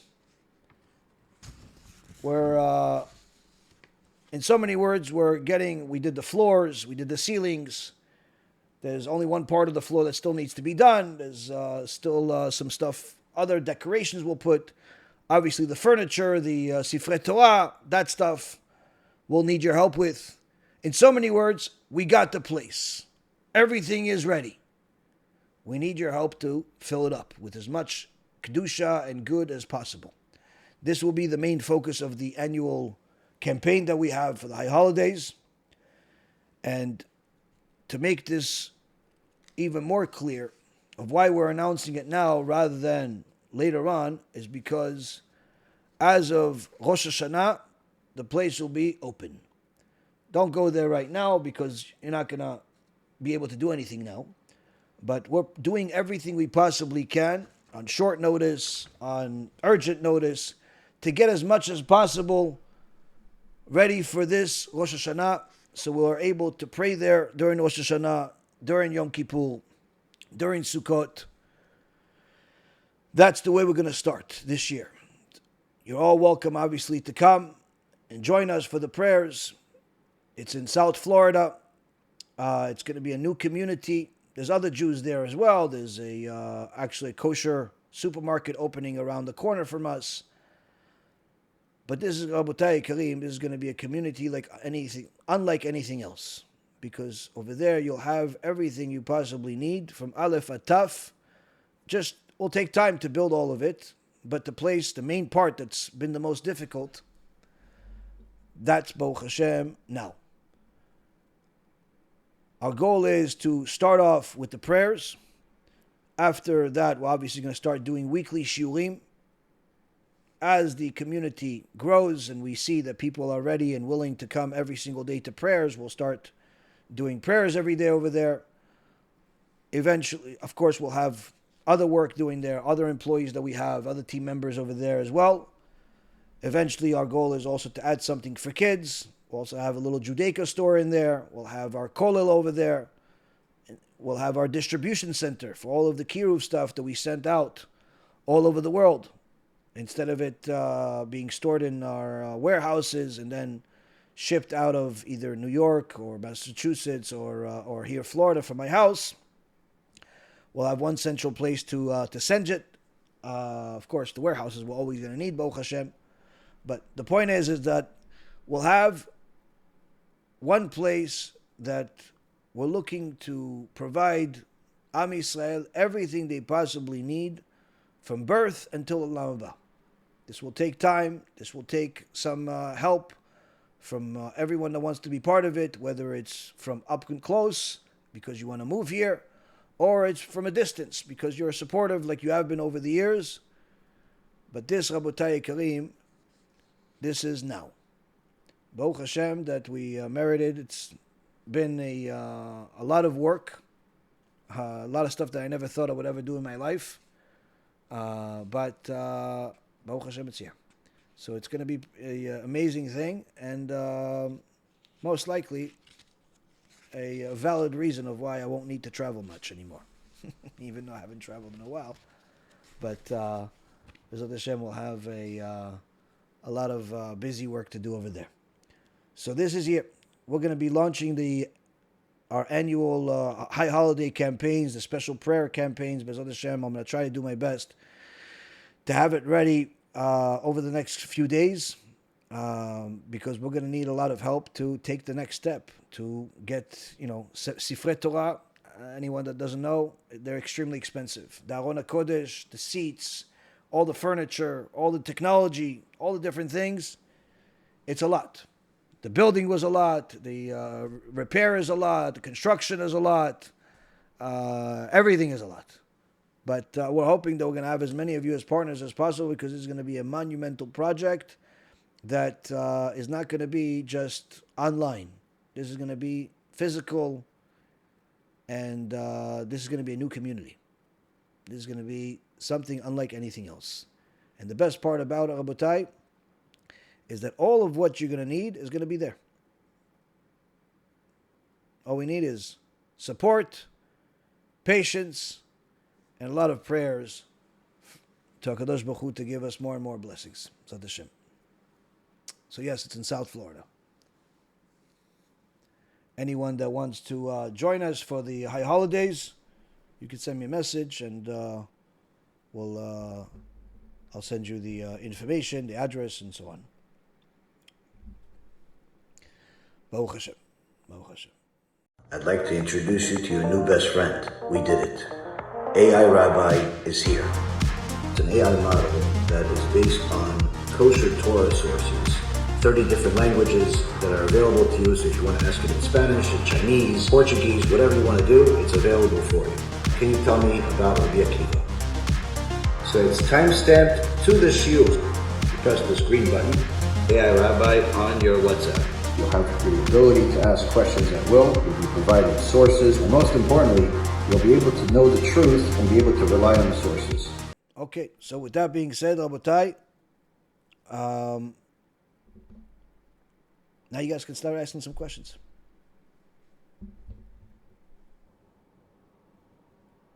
Rabbi, I offered more than kesef, my time. One can make more money, but not time.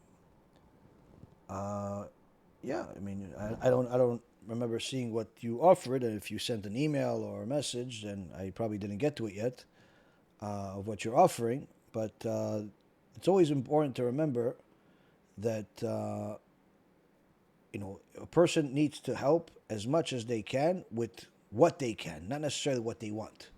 Because to help somebody, you have to help them the way they need you to help them, not necessarily the way that you want to help. Because let's say, for example, if you have a friend and he needs help with, let's say, paying the rent. Now you say, listen, I'm not going to help you with paying the rent. Even though I have the money, I'm not going to help you with paying the rent, but I'm going to help you with giving you some life advice. Now, although that sounds very nice that you want to give your friend life advice, that's not what he needs right now. Right now, he needs to pay rent. So it's important to know that it's when we offer help, is if it's genuine help, we help the way that it's that is needed, not necessarily the way that we always want it. Now, as far as the help that a person can do with Be'ezrat Hashem, there's a lot of things that a person can do.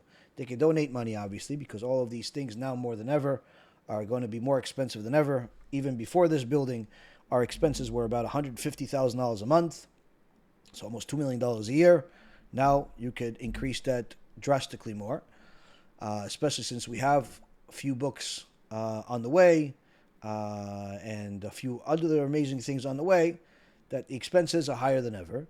So money is very, very much needed. Sometimes there is specific skill sets that are necessary, whether it's a development or it's a social media, or it's different things that are needed. So we have a team of volunteers that help us with, and obviously employees of the organization that help us with development, that help us with technology, that help us with social media, that help us with different languages, and so on and so forth. So that's always needed, but at different times, one team needs more help than the other. So a person can help us by volunteering that way. Of course, a person could also help by distributing the material in their community. That's another way that a person can help. So there's a lot of different ways that a person can help. A person can help by raising money for us, by going to their friends, family, co-workers, or different circles that are connected to them, to gather donations from other people to help us, so they could raise money from others to send to the organization. They could share the lectures. They could do a lot of different things. There's a lot of different ways that a person can help. Now, if the help that you or anybody else wants to provide fits the help we need, then we're more than glad, we're more than grateful to get it. But if the help that you want to give doesn't fit our needs, then to us it's not help. To us it's simply not needed. So It's not something that we're going to do. So it's just, you have to understand that even though your help may be a perfect fit for someone else, if it's not a fit for us, then we won't need it. We're not just going to do something just for the sake of doing something. So we have to understand what help you're providing. If you sent an email, then eventually I'll get to it. If you haven't, then send one. Because I don't know what you mean you offer time. I don't know what that means.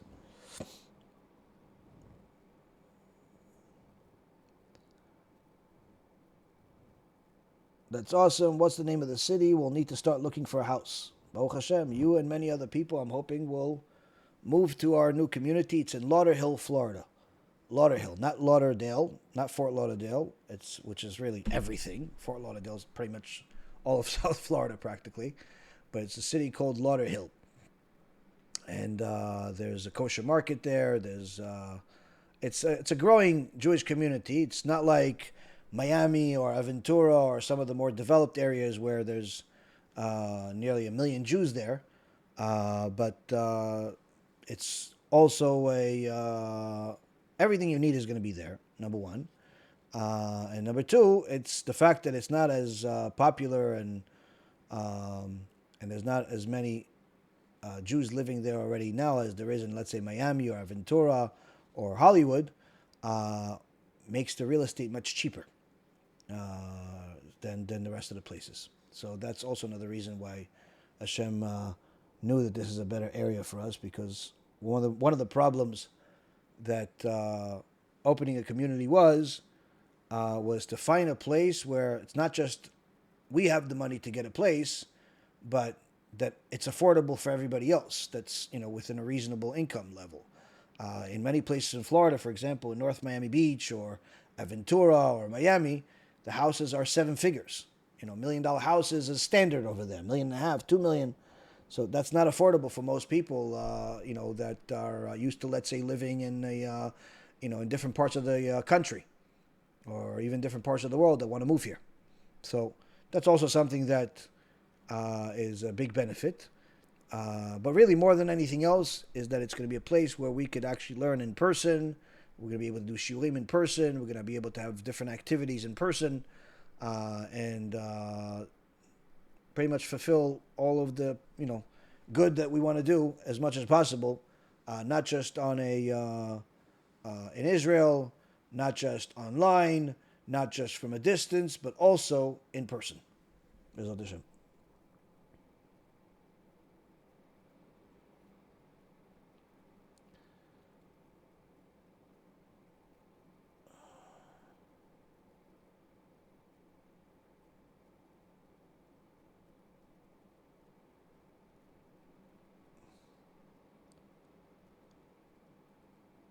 Rosh Hashanah falls on Shabbat. Will you blow the shofar inside? No, you don't blow the shofar on Shabbat. You blow the shofar on Sunday, because Rosh Hashanah is a 2-day Yom Tov, and you would blow the shofar on the second day only if the first day is Shabbat.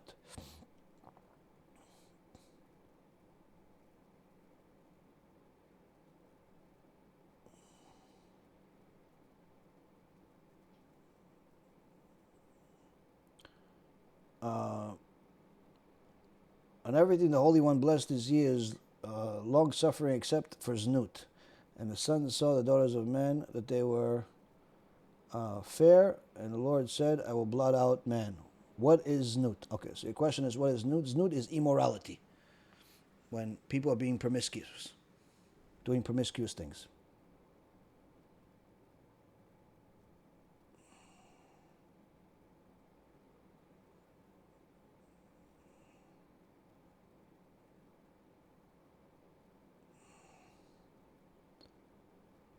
I'd love to help in any form, because truly this rabbi is trustworthy. Baruch Hashem.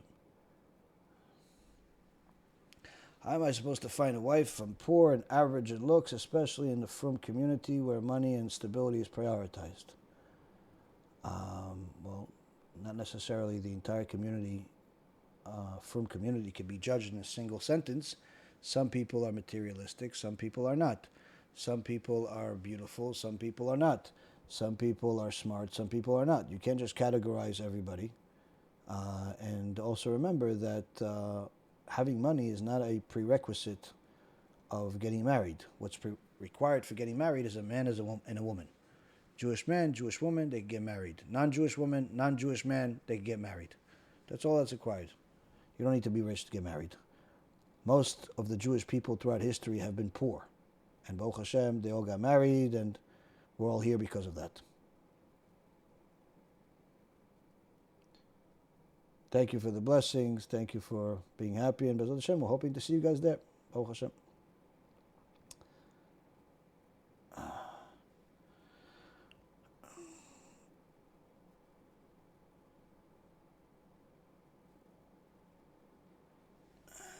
Rabbi, since you're coming to LA, would you consider coming to Fresno, California? I don't know how far that is from where I'm staying, but if you're going to arrange a very big event over there at some synagogue, then I'll be happy to come. You could email events@bhtorah.org and see what the schedule allows.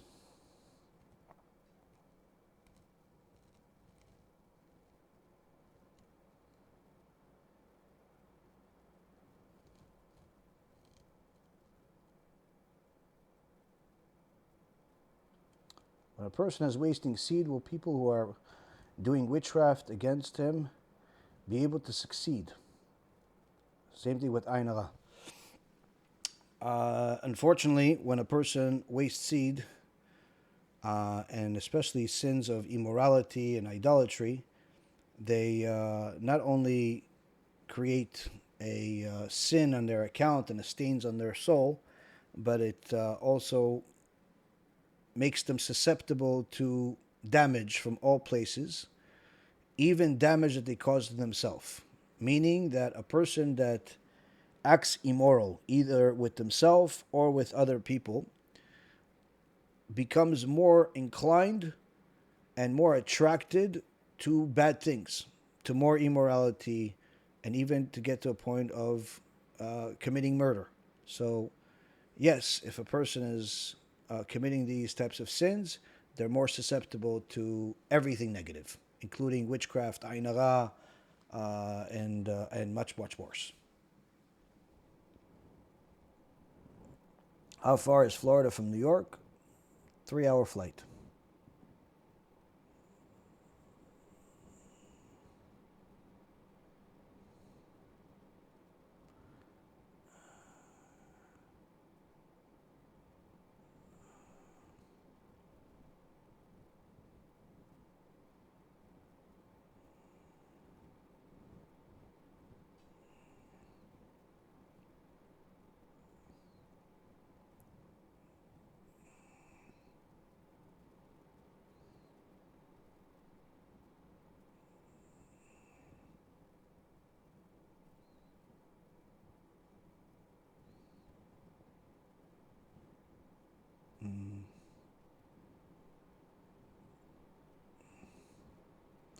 Is makeup kosher? Yeah, we just had a whole lecture about it. You can watch the whole lecture. It's going to be on YouTube. And see that it's not only allowed, but there's specific rules of what's allowed and what is actually an obligation even.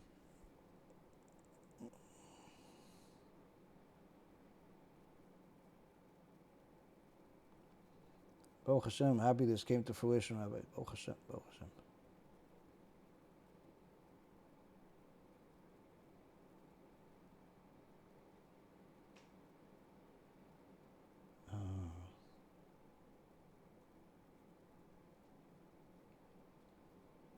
Baruch Hashem. Thank you for all the blessings, guys. Appreciate it.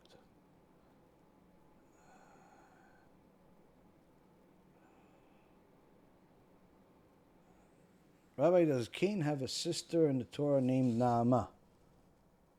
And does Naamah mean beautiful? Is she the daughter of Adam and Eve, or is she the daughter of Lamech? I believe there was a couple of Naamahs, not just one. One Naamah was actually the wife of Noach. She was a very righteous woman. But there's a couple of Naamahs. And as far as Naama meaning beautiful, I think it does, yeah. I'm pretty sure it's a similar meaning to it. It's not exact, but it's similar meaning to beautiful.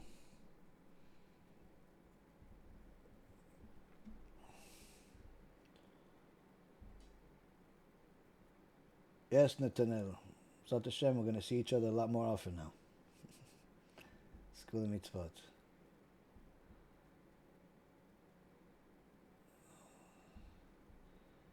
I saw on Facebook there was an Orthodox couple who sings Torah songs and hosts concerts together. Is this allowed if they sing together? No.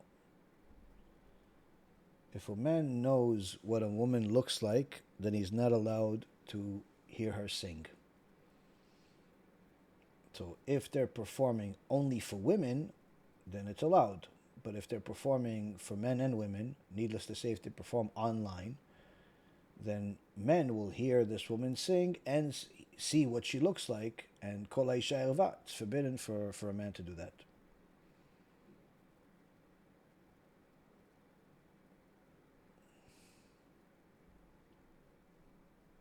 And if they're doing it together on stage and so on, most likely they're showing all types of affection to each other that's inappropriate. Even holding hands or hugging in public between a man and his wife is forbidden.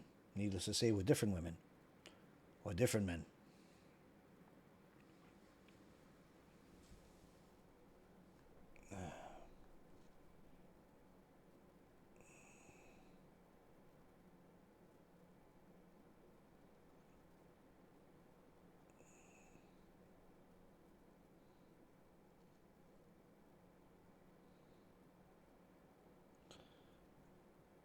Can I ask a question? Do you give me an answer? You just asked a question. I can give you an answer if it's a legitimate question. I have no problem answering it.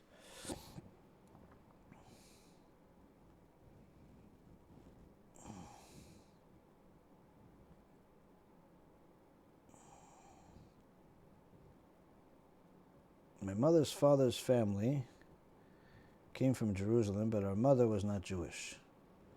But we always felt Jewish. Feeling Jewish, unfortunately, is not enough. If one person wants to be Jewish, they have to follow the Jewish law. So if a woman gives birth, and she's not a Jewish woman, whatever she gives birth to is also not Jewish. Now, she could convert to Judaism and then become Jewish, and her kids can convert to Judaism, they can become Jewish, but just to feel Jewish is not enough. But again, it also depends whether they want to...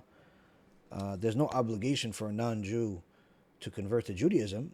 There's an obligation on a non-Jew to be a righteous Noahide, to follow the Torah laws that are applicable to them. But if she's married to a Jew, if a non-Jewish woman is married to a Jew, then it's a serious problem for both of them, because they're both violating the law. She's violating the Noahide law, and he's violating the Jewish law by being together. So it's not an easy situation. But everything is fixable if people want to fix it.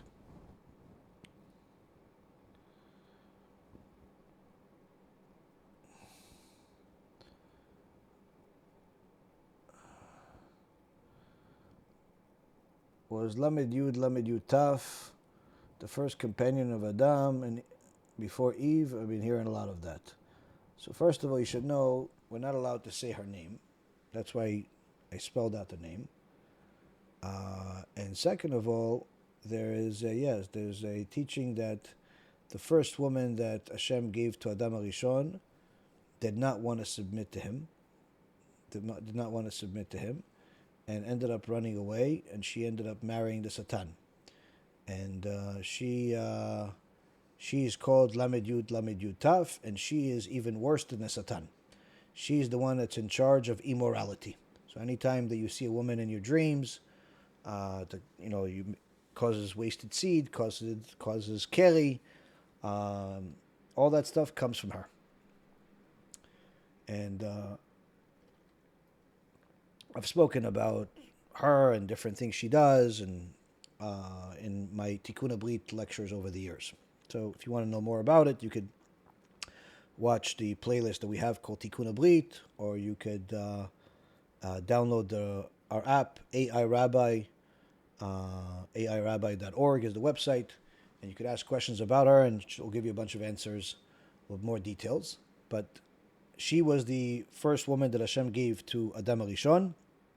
She did not want to submit to her husband, sort of like today's feminists, and she left and married the Satan. But this is also the reason why the feminists and the atheists and all the people that are Satanists, they're attracted to her because she's the source of all of their evil and heresy and idolatry and nonsense.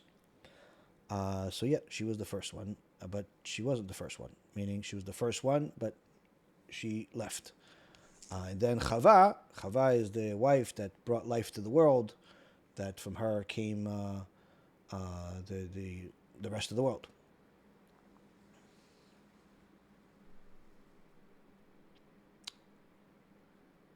This comes from the oral Torah. There's the written Torah, which is the 5 books of Moses, and then you have the rest of the Tanakh, which is the writings and the Proverbs, the writings and the prophets, and then you have the oral Torah. The oral Torah is comprised of endless amount of books. Primarily starts off with the Mishnah, then the Mishnah is clarified and by the Gemara. Together they're called the Talmud. So Talmud, Gemara is synonymous today. But first you have the Mishnah. The Mishnah is most of the Mishnah is in the Gemara, not all of it, because there's certain tractates in the Mishnah that don't have a Gemara on them. But that's the foundation of our oral Torah. We also have the Zohar. The Zohar has multiple parts as well. And then we have the Sfarim from the Geonim, from the Rishonim, from the Achronim. There's millions and millions of Sfarim that are going to teach us different aspects of the Torah, but they all originate from the same place.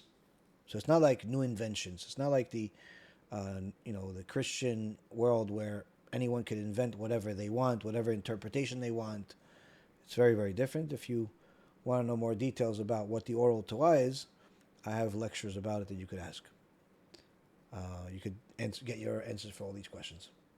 But the oral Torah talks about it. There's part about it that's discussed in the Zohar Kadosh. There's parts about it that's talked about in the Gemara. There's in Sifrei Chasidut. There is in Sifrei Musar. There is Midrashim. Lots of Midrashim. There's a lot of different things. Torah is an endless ocean.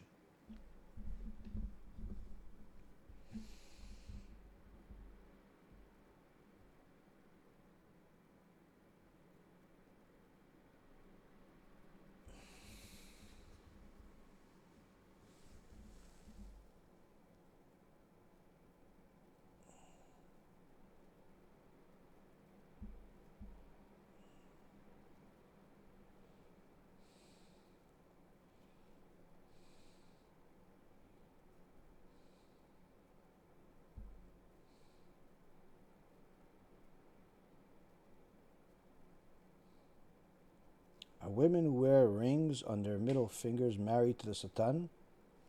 I have no idea. Why would they be married to the Satan just because of of a ring?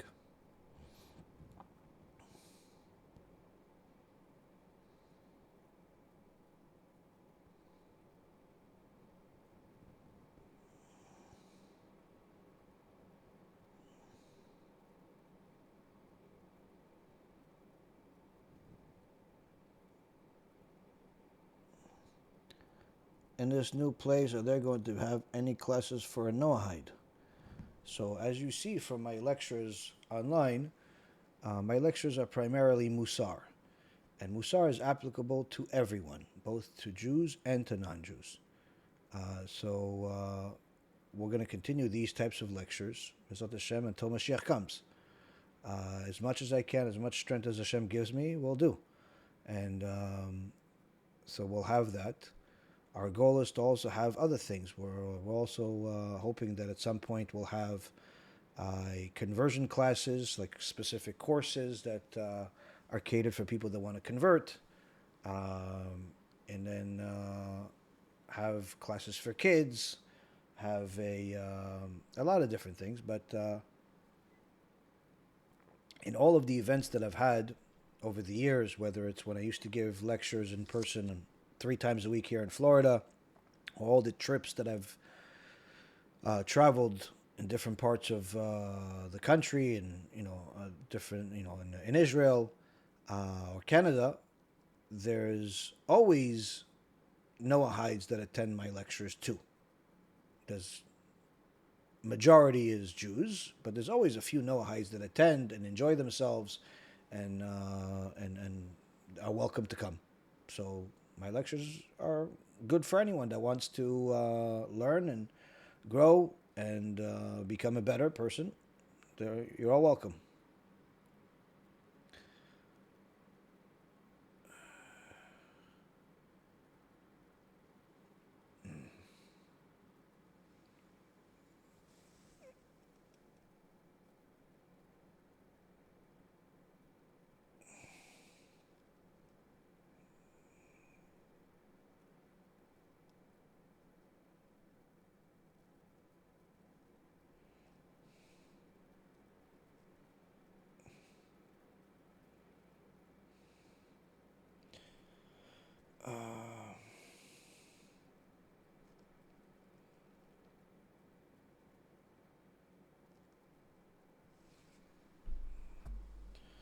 Which tzaddik that's still alive is equivalent to Rav Amos Guetta? We don't compare tzaddikim to each other. It's not a. It's just like we don't compare mitzvot to each other. But there's, Baruch Hashem, many tzaddikim. Some are well known, some are not well known. But to be honest with you, it's really impossible for people to answer this type of question in public, because most people don't really understand what a tzaddik is.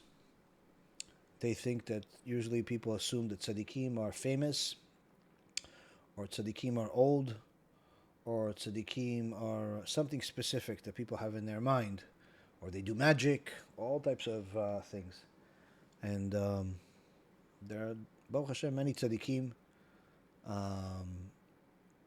that exist. Some we know, some B'ezrat Hashem we have close relationship with.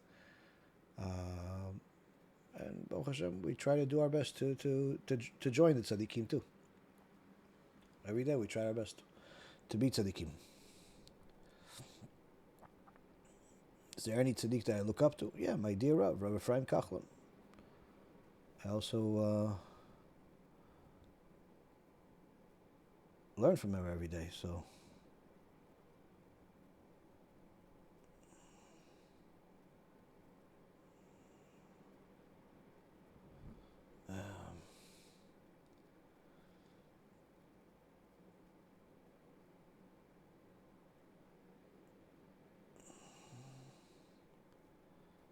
What happened when the followers of Moses commented on Moses' wife's skin of containing too much melanin for their limited capacity to comprehend?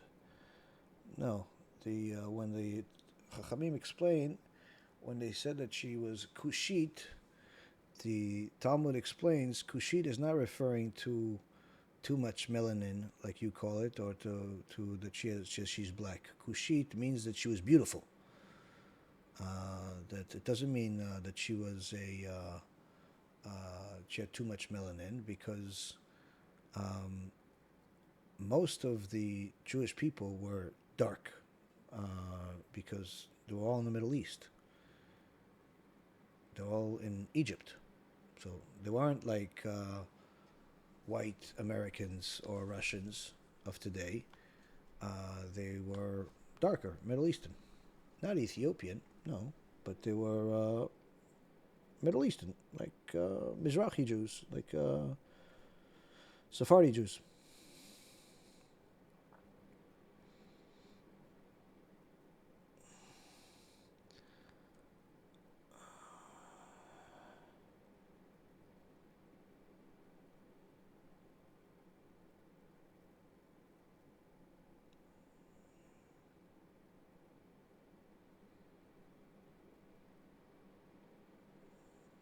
Mixing some granola and fruit into yogurt on Shabbat is a concern of lush? No. If you put it in while you eat it, there's not a problem. To prepare it for later is a problem. But to eat it right away is not a problem.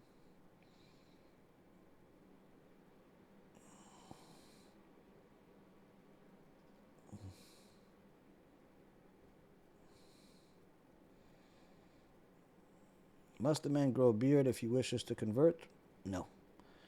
A Jew is not obligated to have a beard.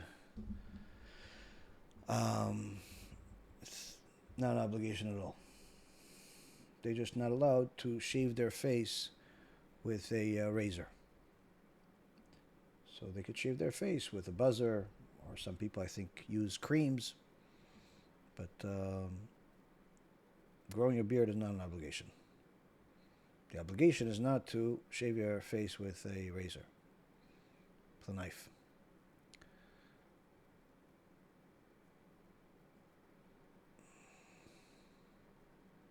Should we engage in debating and debunking the anti-Semites online while keeping Torah and Mitzvot? Not according to, what I've learned from my Rav, unless there is a significant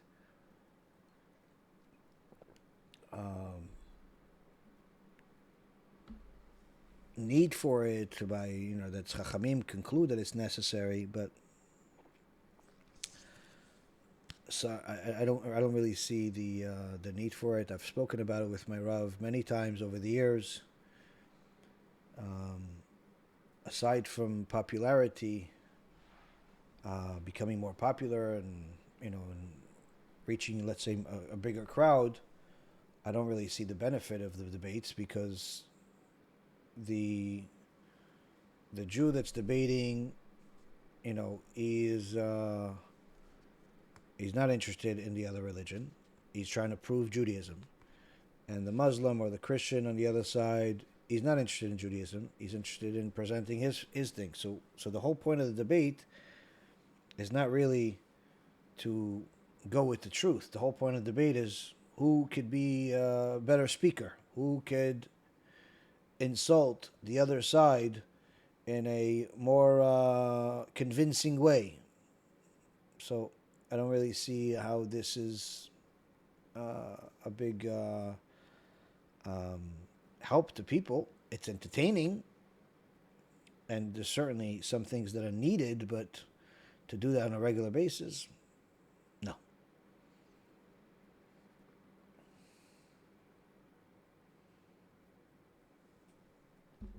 Even one of the most famous debaters, if not the most famous debater, Rav Tovia Singer, Chilkiyah, he himself says that if you want to be able to defeat any religion, Christianity, Islam, atheism, whatever it is, don't waste your time studying their religions of Christianity, Islam, and atheism in order to defeat them. Rather, the more Torah you learn, the more you'll know what the truth looks like, and therefore be able to identify everything else that's false. Many people do the opposite. They want to go and debate against Muslims or against the Christians, so they start studying their books. And they figure that if they know they could find mistakes in their books, or they copycat other speakers that have spoken against them, then in just a more convincing way, then they'll win the debate. But in reality, they're not winning the debate. They're losing life, because instead of learning Torah, the Satan is convincing them to learn everything else aside from the Torah.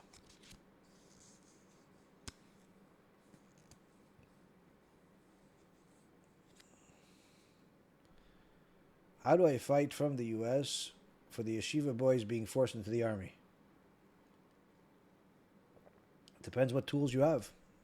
Some people fight with money. Some people by supporting more Torah. Some people fight with mitzvot, by becoming more righteous. Some people fight with prayers. Some people fight with helping more people do Teshuvah. Depends what tools you have. Depends what you have. If you have all of those tools, use all of the tools. כל מה שבכוחך לעשות, תעשה. Shlomo Melech says, everything that's in your power to do, do.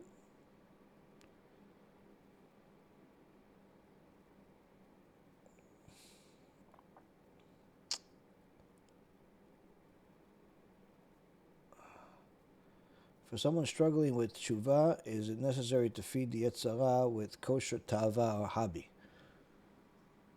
I have a whole lecture about that.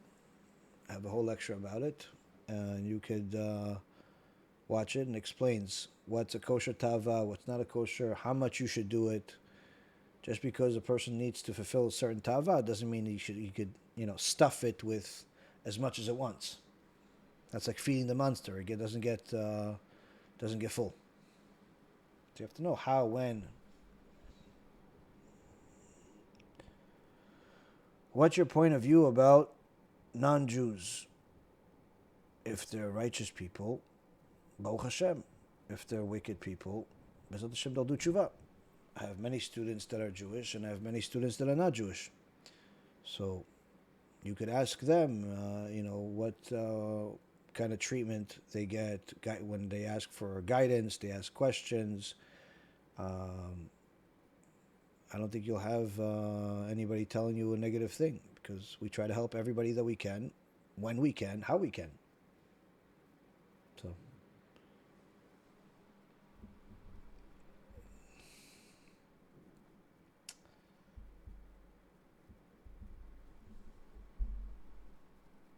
Do you only help righteous people? No. I help anybody that I can help. In fact, most people, when they come to me for help, they're far, far from righteous. They're trying to be righteous, which is really the only prerequisite. Person's desire to be righteous. They want to be righteous. They're trying to do it. They just need guidance. That's the best. Those are the best people. People that are believe that they're already righteous, I can't help them because they're too arrogant for me to help them. People that like being wicked, I also can't help them because they're not interested in being better. The primary people that I could help and I want to help and that I'm here to help is people that want to be better. They want to be more righteous. They want to be a righteous Jew. They want to be a righteous Noahide. They want to be a righteous woman. They want to be a righteous man, according to the Torah, not according to my definition, according to what the Torah says.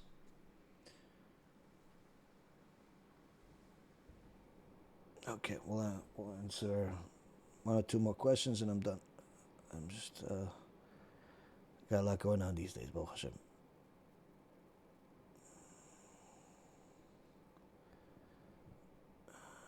Okay.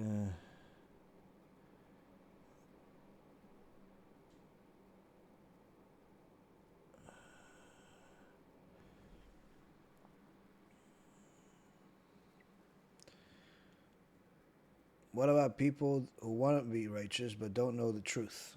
So yeah, I try to help them. If anybody sends me a message, even if they're sending me a message about their yoshke, they usually get a response that I send them proofs of why what they believe is false. And different lectures that I've made or that other people have made that I know are good.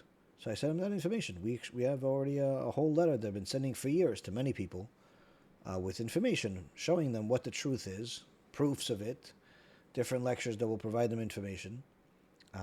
So yeah, we try to help whoever we can. And in fact, many people have converted as a result of those lectures and different responses we've given to people.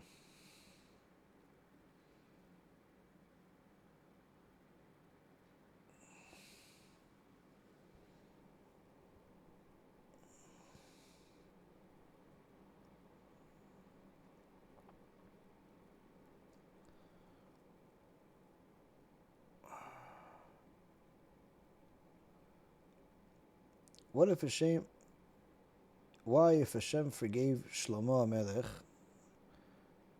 was Israel divided nonetheless? It wasn't up to Shlomo HaMelech. It was up to the next kings that came after him. It's up to each person. If they're righteous, Hashem gives them a certain blessing. If they're wicked, they go against the Torah, then curses come after that. So it all depends on the people. It's not up to Shlomo HaMelech. It's up to the people that, the kings that followed. And unfortunately, many of the kings that followed, almost all of them, were idol worshippers. Not all, but almost all.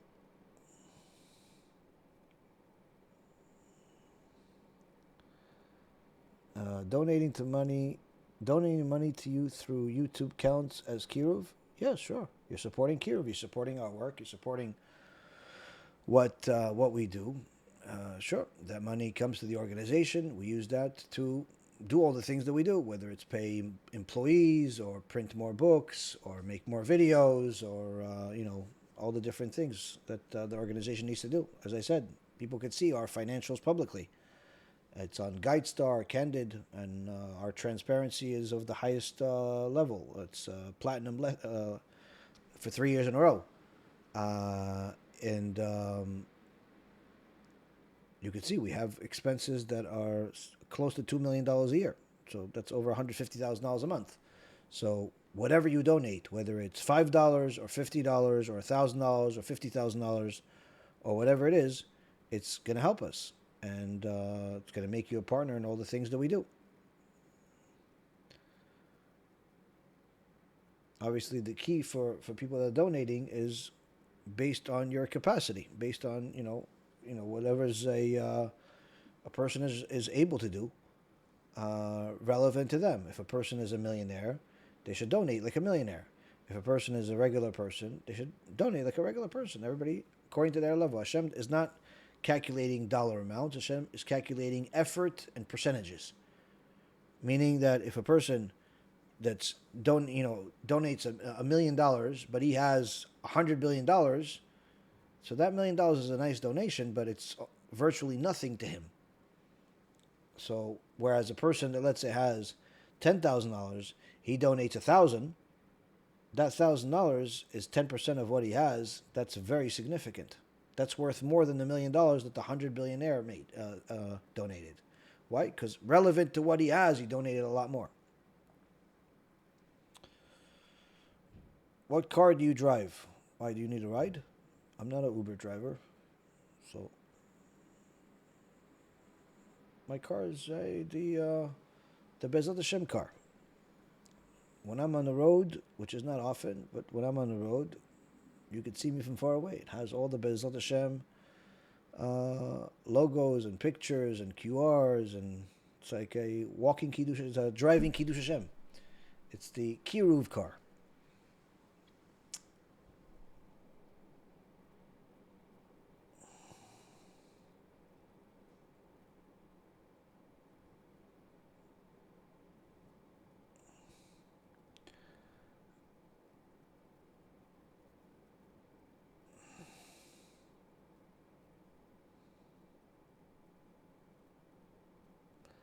Even though Israel is not a religious state, isn't it important to have it as a safe haven? Safe haven for what? I mean, Israel is amazing. I love it. It's anytime I visit there, I don't want to come back to America. So if you're talking about the land itself and many of the people that are there, yeah, they're amazing. They're beautiful. They're Kodesh Kodeshim. As far as the government of Israel is wicked. They're anti-Torah, atheists, communists, supporters of idolatry. Pretty much, they support everything that's against the Torah. So, as far as the government, they're comprised of wicked people that are fighting against the Torah. But that doesn't change the status of many of the people that are there in the land. That's all good. There's more Torah in Eretz Yisrael than anywhere else in the world. So, of course, Eretz Yisrael is amazing. But that doesn't mean, just because we love Eretz Yisrael, we love the Jewish people, doesn't mean that we agree with the politics of the country. It's two different things. The politics of Israel have nothing to do with the Jewish people. It's the politics of the nations. It's not the politics of the Torah. They don't run the government of Israel in accordance with the Torah. They do everything opposite of the Torah. So it has nothing to do with Judaism.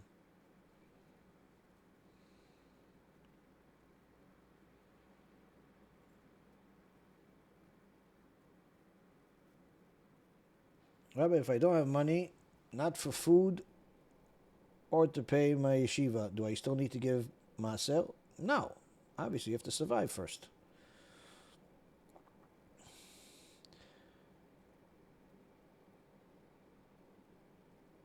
Would you give me the name of the book that was published about Noah hides? I don't know. I don't know what book was published about Noah hide.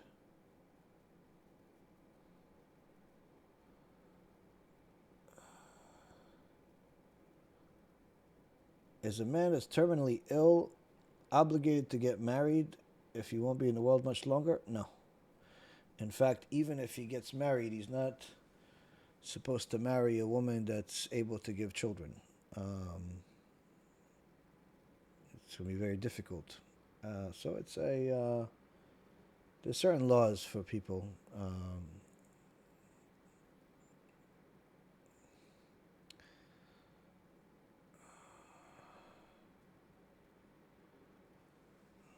Let's see.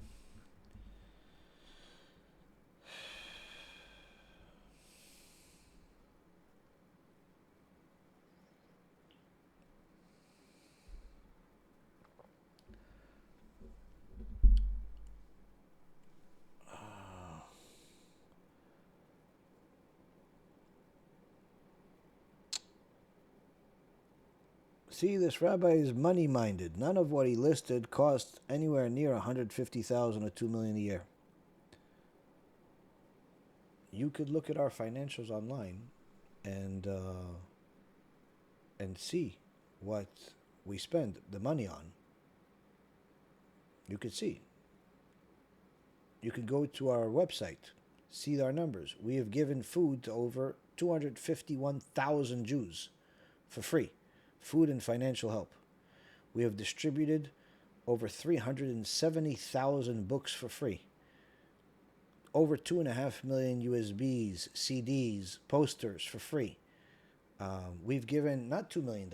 We've given nearly $12 million back to the Jewish community.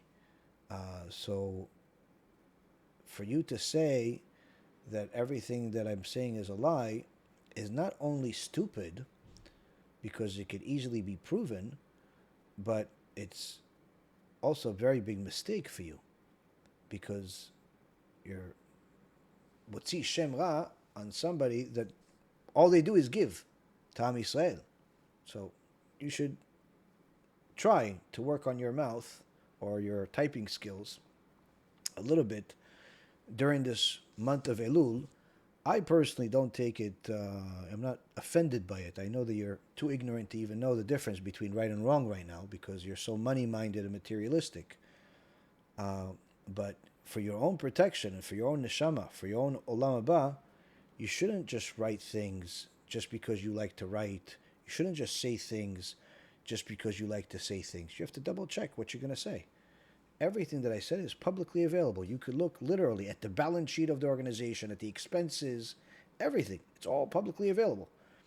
And not only is it publicly available, with more transparency than your local synagogue or any other Jewish organization out there, but we have been given what's called a platinum seal of transparency, which is the highest seal from a third party, which is Candid, which is the main organization that monitors all this stuff. So for you to say such things that you're saying, it's beyond ignorant. Go check what you're saying, and see if I'm a liar, prove it. Make a whole video about me. I lied about this. I lied about that. Make a whole video about me. I'll even promote it for you. I'll promote it for you on my channel. But if you're just writing things, then you're being stupid.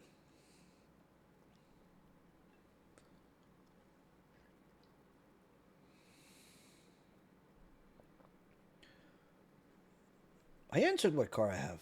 I even put pictures of my car on the internet. Everybody knows what car I have. I have the what's it called, that truck. What is it called? Tesla truck. I have the Tesla truck that has the Bezrat Hashem wrap on it. My car is on the website. That's the car I drive. I don't have I don't have a Ferrari or anything. I don't even own a house.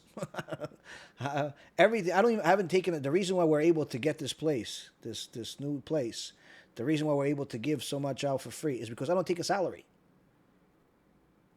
I don't take a salary from the organization. I've been doing this for 12 years. Go, you try working without a salary for 12 years. Good luck to you. So, You're just a little ignorant, jealous person for the wrong reasons. So bad for you.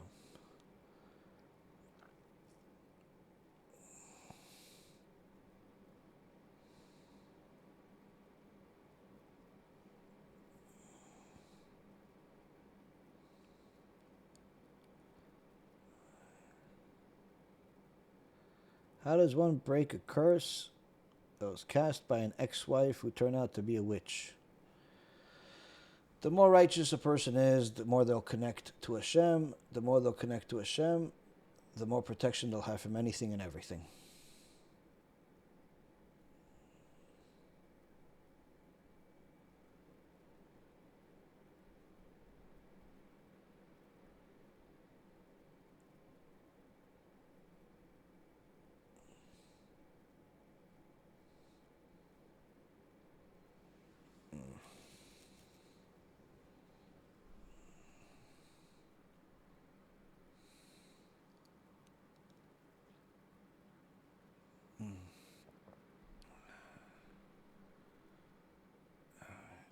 Okay. Rabbi Karim, the time has come to move on for the day, for the week. The next time I'll see some of you is maybe in person in Los Angeles next week. We'll have a couple of events over there, probably a few. We have a couple of them in synagogue already booked, and there's a couple of other events that are in the works. So some of you that are living in the Los Angeles area, I'll be giving lectures over there next week. And Be'ezrat Hashem will put them all online. If possible, we'll also stream them, and which we succeeded to do, Baruch Hashem, in New York. But most importantly, Rabbi Karim, we'll continue learning. We'll continue growing. We have our big news of Baruch Hashem, our new Be'ezrat Hashem. Isn't it cool? You'll see some stuff on the windows once you see it in person. It's actually being installed as we speak. And this Rabbi Karim is going to bring a lot of Kiddush Hashem. Be'ezrat Hashem. Anyone that wants to support, you can donate on our website, be'ezrathashem.org, bhtorah.org. We're going to also be doing our annual, this is our biggest campaign of the year that we do, is our holiday campaign, the special blessing campaign. So I'm hoping that it'll be launched and publicized in the next few days, Be'ezrat Hashem, hopefully. And last but not least, for any of you that want to come pray with us during the holidays, you're welcome to. Of course, I'm not a real estate agent, so I can't find anybody houses, but anyone that wants to come is more than welcome to. And we're just going to have a lot of good stuff, Be'ezrat Hashem. School Mitzvot, Bachot ve'Yeshuvot, and Be'ezrat Hashem, we will learn again next week. This is not an award. It's much more than that. What is it? It's the Candid Platinum Seal of Transparency. There are 1.8 million nonprofits in the United States. Less than 1% of them are recognized at the highest tier of financial program transparency of Platinum. Baruch Hashem, for the third year in a row, Be'ezrat Hashem is one of them. What is it? This Candid Platinum Seal of Transparency is where an organization publishes publicly not just its financials and governance, but verified program outcomes, numbers that have to be reproven every single year. Most nonprofits our size don't even apply. The documentation is demanding, the accountability is uncomfortable, but we pursue it because you deserve to know exactly what your support is doing. What did your support do in the year 2025? Here's what your support did this past year. And it was verified by Candid. 238,000 Jewish individuals were fed or financially assisted. Over 15,000 Torah lectures and 500 Torah films were produced and distributed across 23 channels and 15 languages. 280,000 free Sfarim by Rabbi Ephraim Kachlon and myself were distributed worldwide for free, up from 150,000 the year before. 2.3 million outreach materials were given out free of charge, like the Asher Yatzar and USBs, CDs. All of this, Baruch Hashem, was funded almost entirely by individual donors, just like yourself.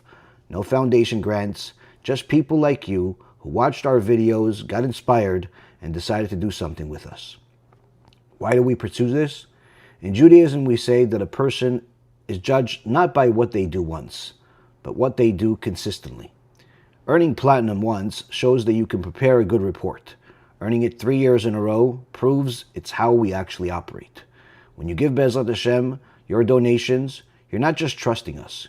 You're trusting a system that's been audited, verified, and made public 3 times over. And your trust is something that we hold very dear. We don't take it lightly. One of the most amazing things we have now is the kiruvstore.org, where people can order free books and other materials. But in addition to that, we also have real-time numbers of what we've done. So you could actually see that the numbers have gone up much more since this report was officially granted to us last year. If you want to be part of what we're building, go to bezrathashem.org/donate. The link is going to be in the description. And you want to see exactly where every dollar is being used. Our full candid profile is also going to be linked below. See it for yourself. And if you know someone who's been waiting to support a Torah outreach organization that actually proves what it does with people's donations, share this video with them. Thank you for the 3 years of trust, and Bezrat Hashem, we keep going. When we do this together.